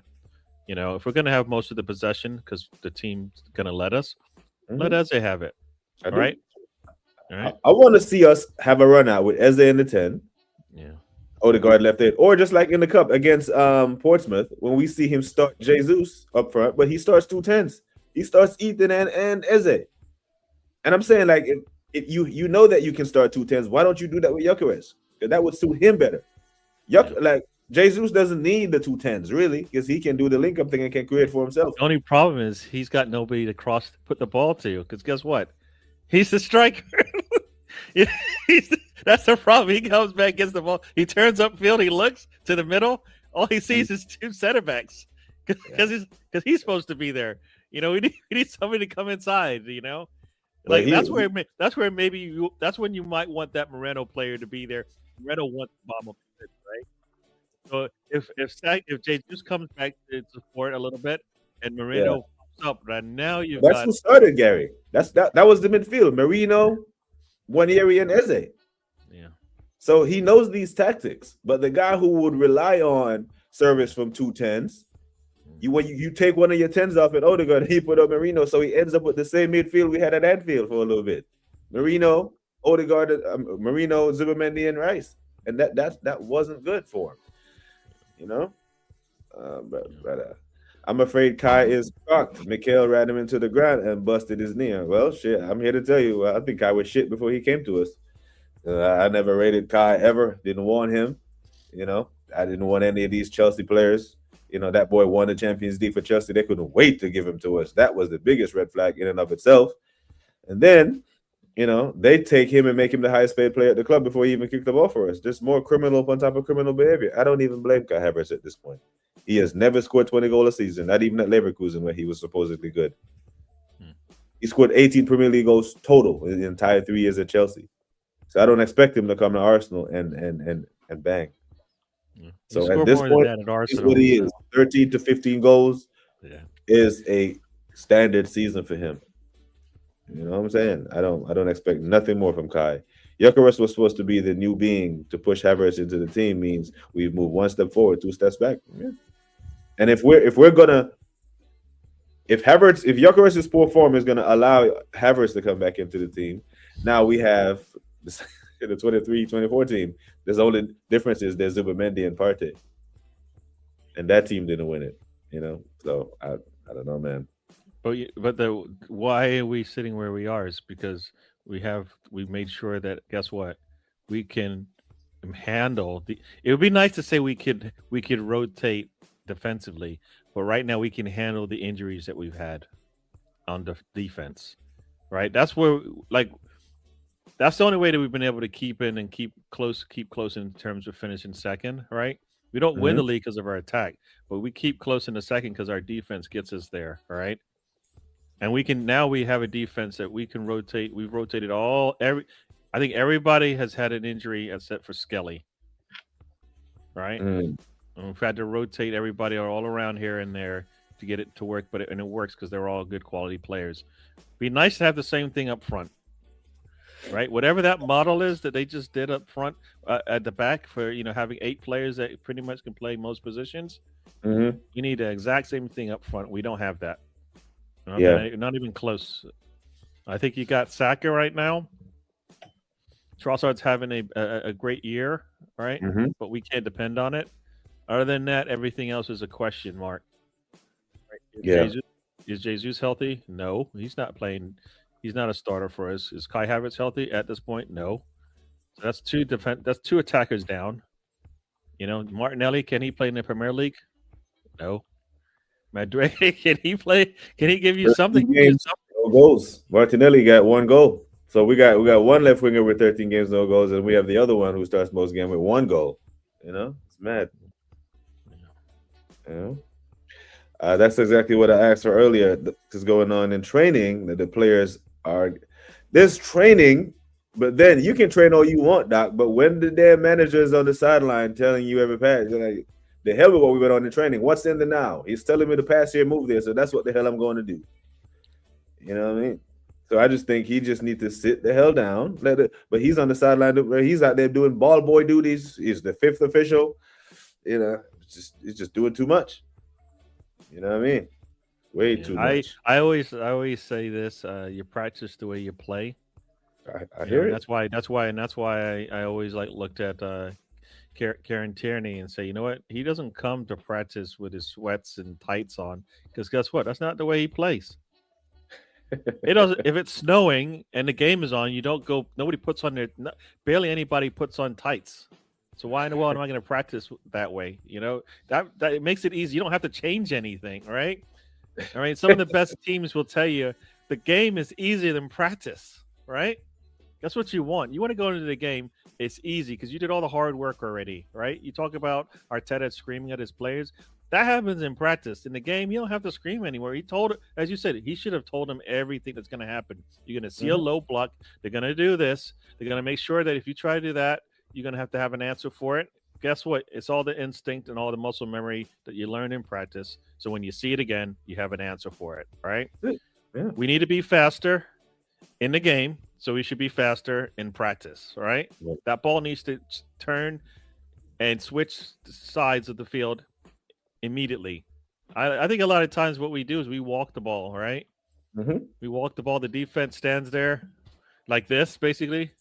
Gets back in the shape. And then we go back the other way, and they're like, that was easy. I didn't have to move, right?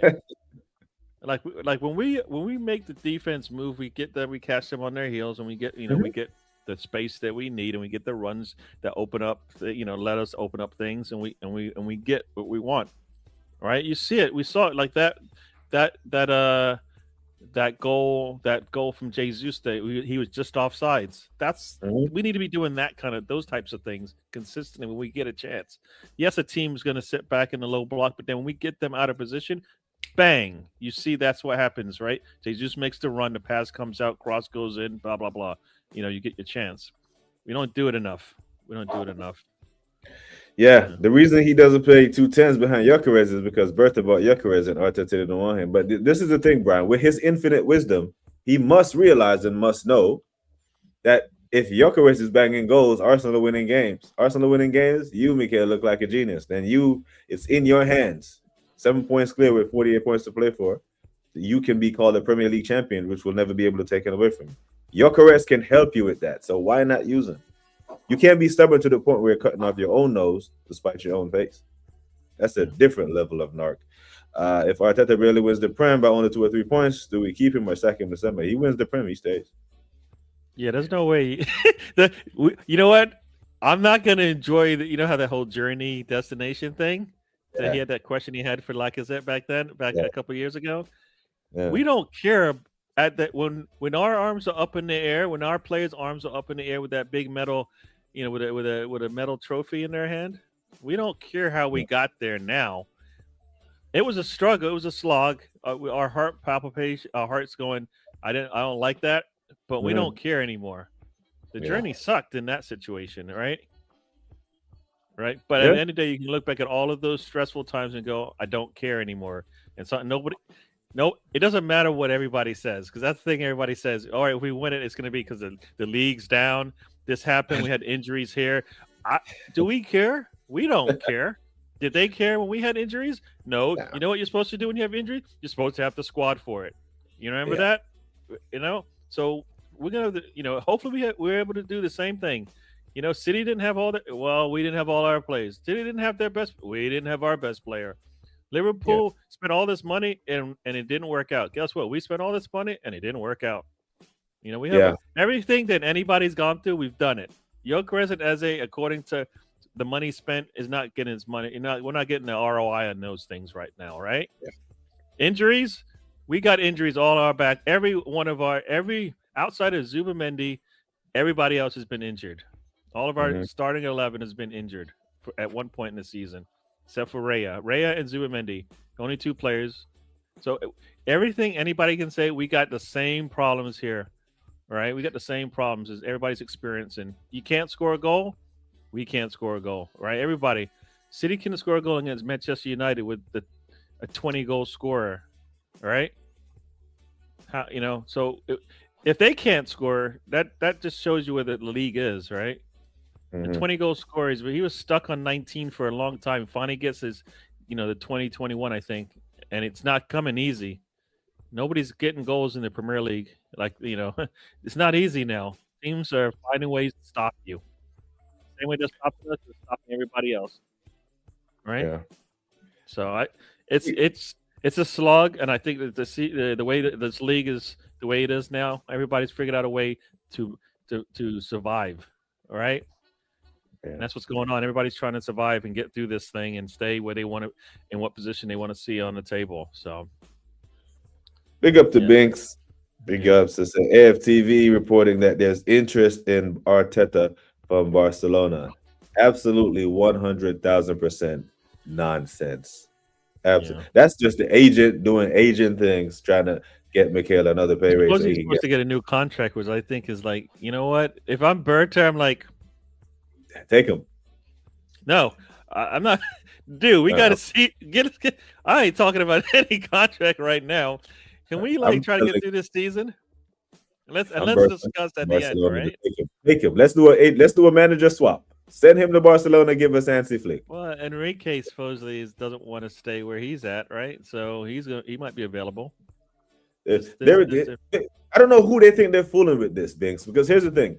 Barcelona has a style of play that you have to respect.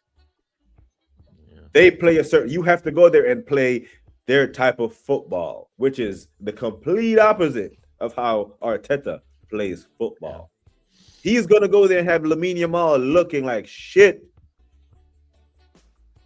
Talking about he has to, there's nothing here. The first thing he's going to want to do is build up their defense, and they're like, well, we got Mbappe, and we got Vinny Jr., and we got Rodrigo. Why do we need to worry about our defense that much? Yeah. Right. Oh, maybe I can get Saliba to come. And, you'll find out. You'll find out soon enough if Saliba really wants to go to Real Madrid.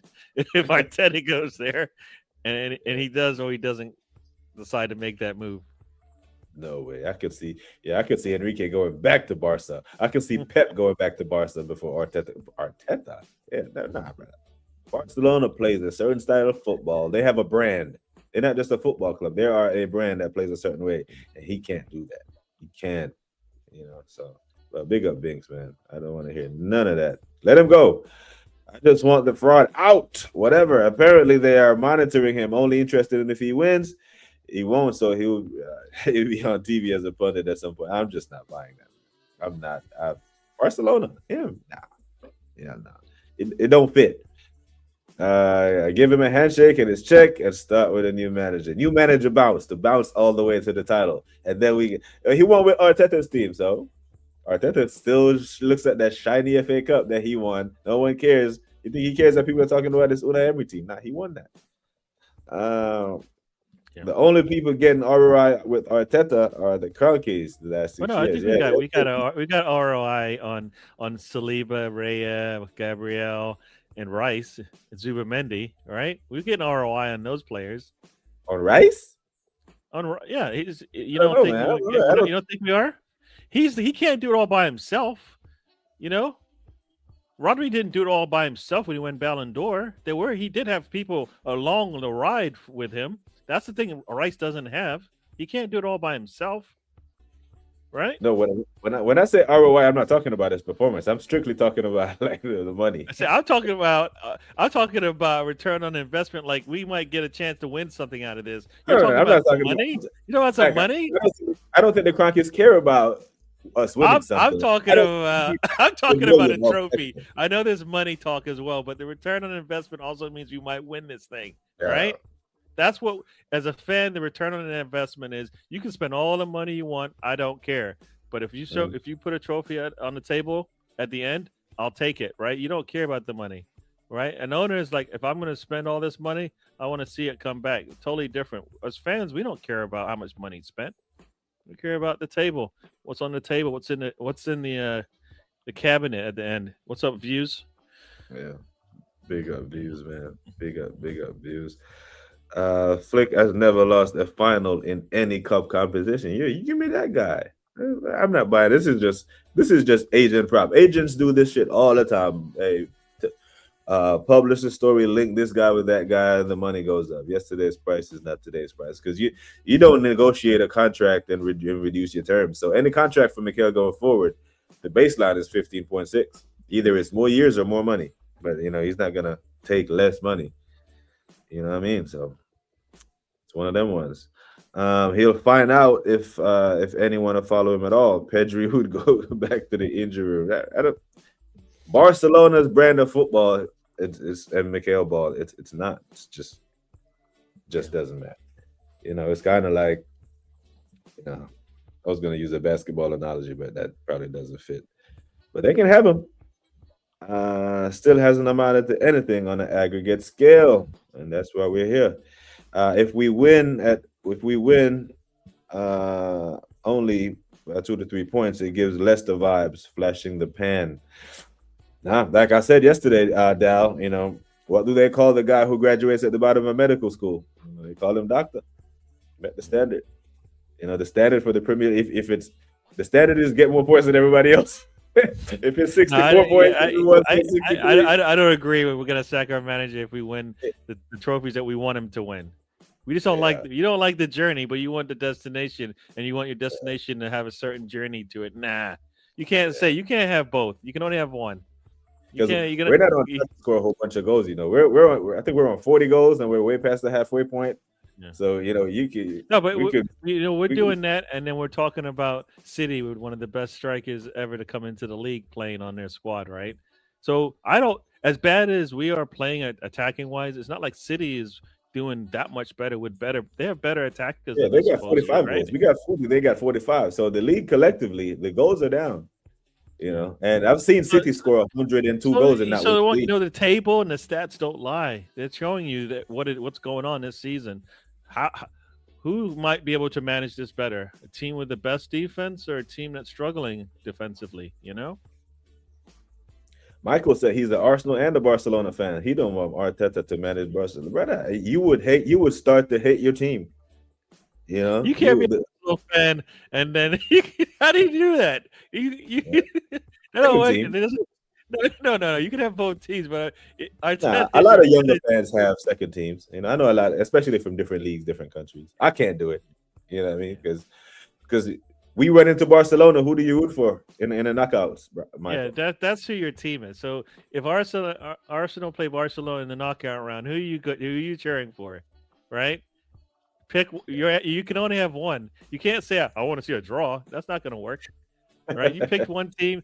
Most likely, it sounds like Barcelona is your team. That's okay if you want to be a Barcelona fan, right? Yeah, it's all right. Yeah, man. Yeah, Dad. I just don't see it. Keep swimming in dough. Highest ticks in the country. Overpriced merch drops every week. Customers stuffed in the armory. Meanwhile, we're sold ROI table improvement and a few good players. We're having a parade this year, gentlemen. I promise you. You know, we must. We absolutely must. If Arteta is going to do this, what he's doing to the squad, alienating some players, damn near injuring some, running them into the ground, the only end goal that makes any of this worth it is a Premier League or a Champions League. Not even the bare minimum for me, who I said if he wins me the FA Cup and the Carabao, I'm shutting up. But when as the season goes on, no, those are discussions. Premier League, Champions League, we don't even have to have that. We don't even have to have that talk at the end of the season. Yeah. Anything below that, we have to have a talk. And that's where Berta should have a say as to what the direction of the team is, right? Like, what is the direction of the team here? Because for me, it's that easy. It's that easy. We're gonna have to talk about this, and if somebody has to go, then that's what we're doing. What's up, Darren? Welcome to the channel. Welcome to the chat. So yeah, no, I think a lot of people are like, oh, if he wins the 2 domestic cups, it's all right. I'm like, that all that does is that might save his job. That might save his job. That's all I'm gonna say about that. The domestic cups for 1 year. Yeah. Yeah. Domestic cups, okay, we'll give you 1 more year, right? But the Premier League, he's getting a 3-year extension. Well, that as he should, right? The thing that what that should do, hopefully, right, is maybe some players will leave, right? Because they should. Jesus should be gone, right? I mean, a lot of people want Kai Havertz to go, but I can't see that happening. But we need to be bringing in like some better players. Is Dowman gonna get gonna grow with the team when he comes back? Is Martinelli or Trossard gonna keep both of them? I think one of them has to go. All right, Madueke just got here, so I can't see that happening. All right, so there's different decisions that they're gonna have to be made at the end of the season, regardless of what happens. Like we win a Premier League or Champions League, Trossard and Martinelli aren't staying, both of them. Which one are you keeping? I'd rather keep Trossard. Really? You want to keep Martinelli? I want to keep either of them. Well, you said you gave me a choice. You didn't tell me, No, but you led with one of them. Like, I wouldn't lead with one of them has to go. I'd say a complete upgrade on the left wing and Eze as the backup. No, I wanted that left wing. Yeah. Did he? Huh? Trossard got a bumper contract this year. It wasn't an extension. Like, he just got more money. And I think the club would be more inclined to keep Martinelli because he's younger. But that doesn't make any sense. What do you mean? Because he's not better. But he's younger and could have potential sell-on value. You can't sell Trossard to anyone. Like, if you sell Martinelli for 48 million today, that's a 40 million profit. No, you can't sell Trossard.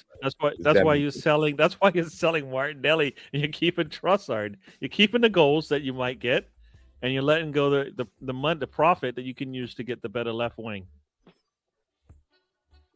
And then you're pissing off Trossard. So when he comes in the game, he's going to give you your goals, right? Because he isn't going to start. Trossard's market value is probably less than it's in the teens, right? It's probably in the teens. Yeah. No, that's what I'm saying. He's worth more to us here than he is. You're not getting that much when he goes because he's not helping you get the left wing. You sell Martinelli, you're gonna get. We paid 6 to 8 million for him, 6 to 8, somewhere in there. You can get you, 40 you something. you'll do that, right? Because you want to get a better left wing if that's the approach we're going to take, right? If you really think that the striker didn't work out and you need to go back into the market and get another striker, right? We've done that before, right? We went out and got Lacazette, came back and got Aubameyang. So it's not like we haven't gone out and bought another striker in because the first one didn't pan out the way we wanted. We've done that back to back big salary, big transfer fees, strikers in a short period of time. We've done that, right? And Gyökeres isn't Aubameyang, you know. Yeah. So it's okay, if it's not like we got the best striker we could have gotten in the market, probably based on what we've seen so far, But we're gonna have to spend money to do that. So are they gonna want to do that? Yeah.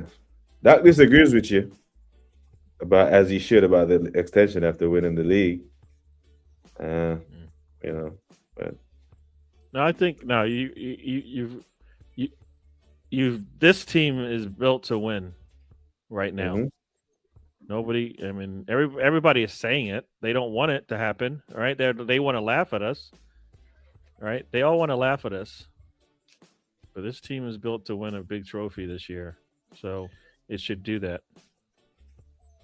yeah, and source of that beating Barca is funny, but I don't think Hansi Flick.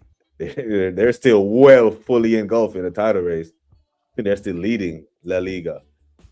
So if they think getting rid of Hansi Flick from Barcelona, Arteta is their answer, then Laporta needs, is to give his head a wobble.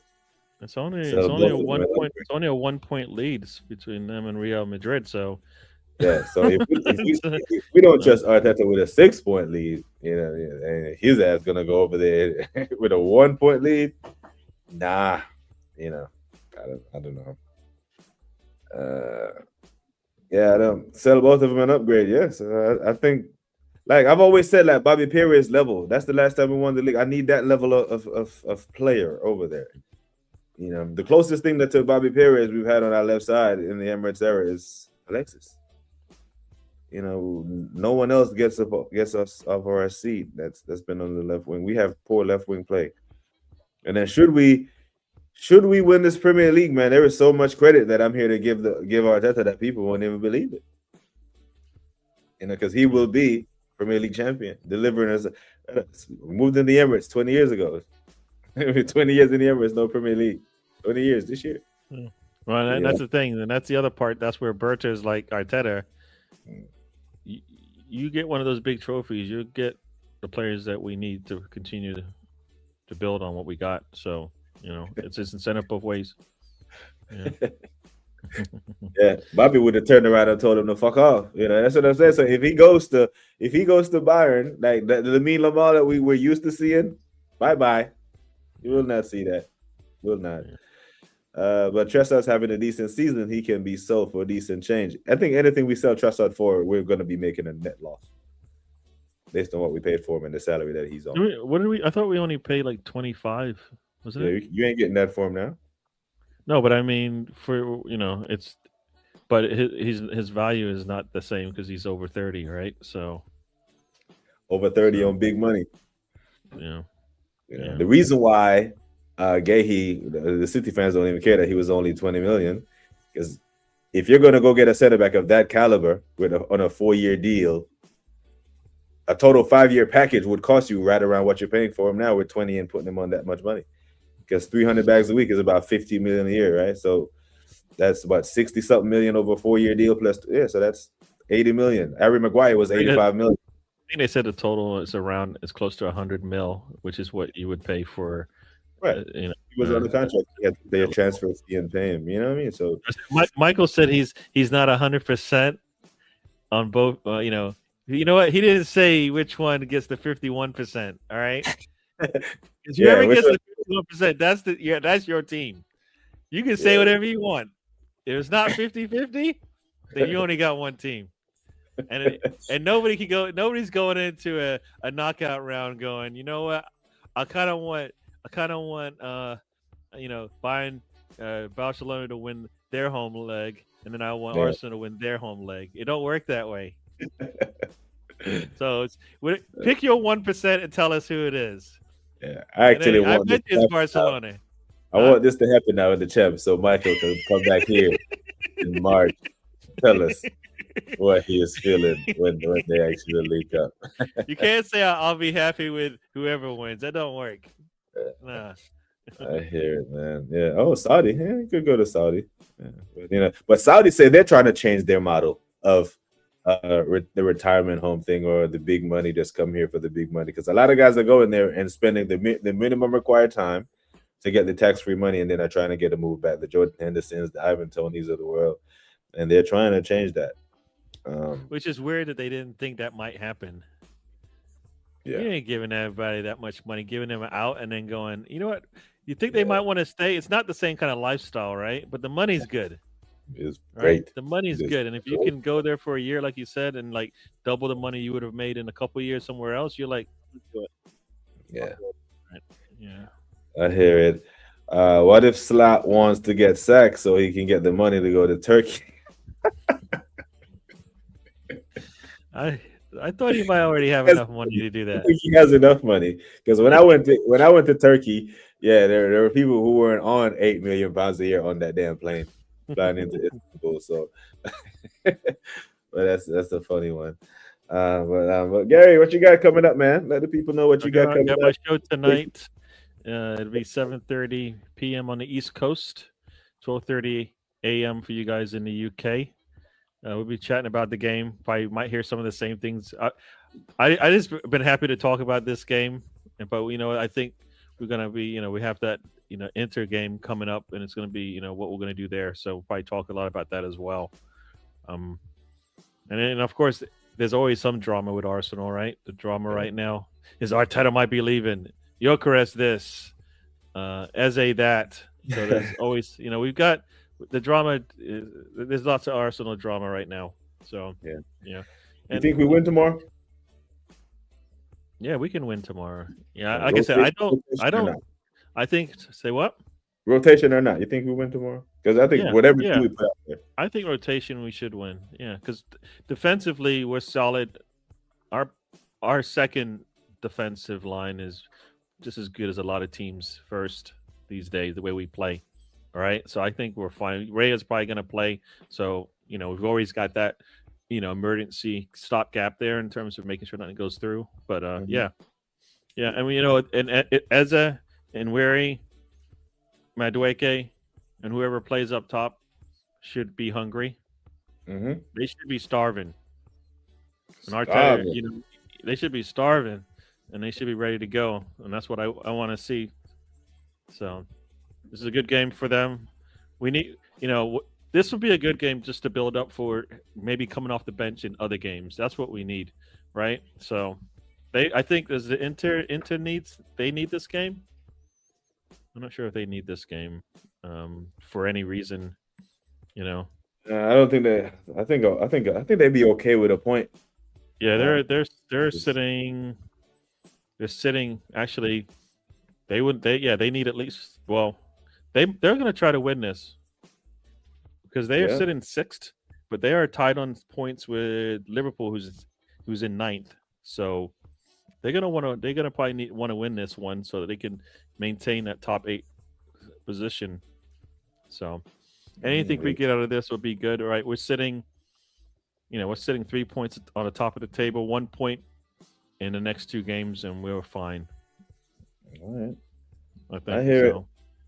But yeah, I don't know. I guess I got to reserve my prediction based on what lineup he's going to put. I don't think we lose it, but not overly confident that we win still. But we'll see. Big up, man. Big up to Footy Bangs and any other mods, man. Put Footy Bangs and things into the chat. Thanks for having me on. To everybody in the chat, thanks for joining us. Yeah, man. Big up to you, man. But yes, people, we will be back later. You must be happy, right? Huh? You must be happy. Happy NFL at what? Football? NFL football? Are you happy? Oh no, you're not happy. You don't care about games Seattle. this year, Gary. 3. Huh? Oh, you're not. No. Sorry. I thought you. Yeah, I know. I thought you were you're in Seattle, so I thought you might. I Be am, and happy. the city is lovely right now, but the Giants won 3 games. 3. We got Harbaugh now, so We maybe just that had, might. yeah, we got Harbaugh now, so we might be able to do something. Sorry. I didn't want to. I wasn't trying to bring up. You know what? I don't care for NFL football either. I'm a Cowboys fan, so Yeah, so you know, talk about 20 years without something. All right. What you going on? 31? I don't want. I'm not. I've lost count. I'm not counting. 31, right? It was 95. What? Is Was it it the 95? 90s? Yeah. 31, Yeah. But you know, I'm a Knicks fan. It's been 73, unless we count the NBA Cup that we won this year. I'm an NBA Cup But you know fan. what? You know what? You're used to that. You've lived. That's what you. That's just normal for you. Never seen Since it. you've Never been seen around. Since you've been around, Yeah. you don't know what that means. Never seen it. Never seen us live. So the NBA Cup it's like our Carabao, you know, and I'm holding on to that. That's your FA Cup. Yeah, you go. Yeah. Man gets another year because of the FA Cup. Oh man. Darren said, I think we lose to Man U. These men will be fully rested and fresh. I hope they're fully rested and rusty. That's what I'm hoping. Yeah, you know what? Everybody we're playing is like that. Look at our team. We're the best road team. We're the best home team for a reason. Mhm. Rebels, man. We can be rested and fresh if we rotate midweek like I expect us to do, because we earned the right to rotate, right? Yeah. We're 18 of 18, top 0% whatever chance of not going through. We've earned the right to rotate here. So it's not like he's throwing the game. You've earned the right to do this. You have a bigger fish to fry at the weekend. You know, Wahaha said they must win, but you know, it's good, man. But bigger people, I'm gonna send you all over to True Goon over to Josh. Make sure you hit him with the BBK raid. That's my guy. Big him up every time. Like I've always say, people, take care of yourselves and each other. Until next time, we are gone.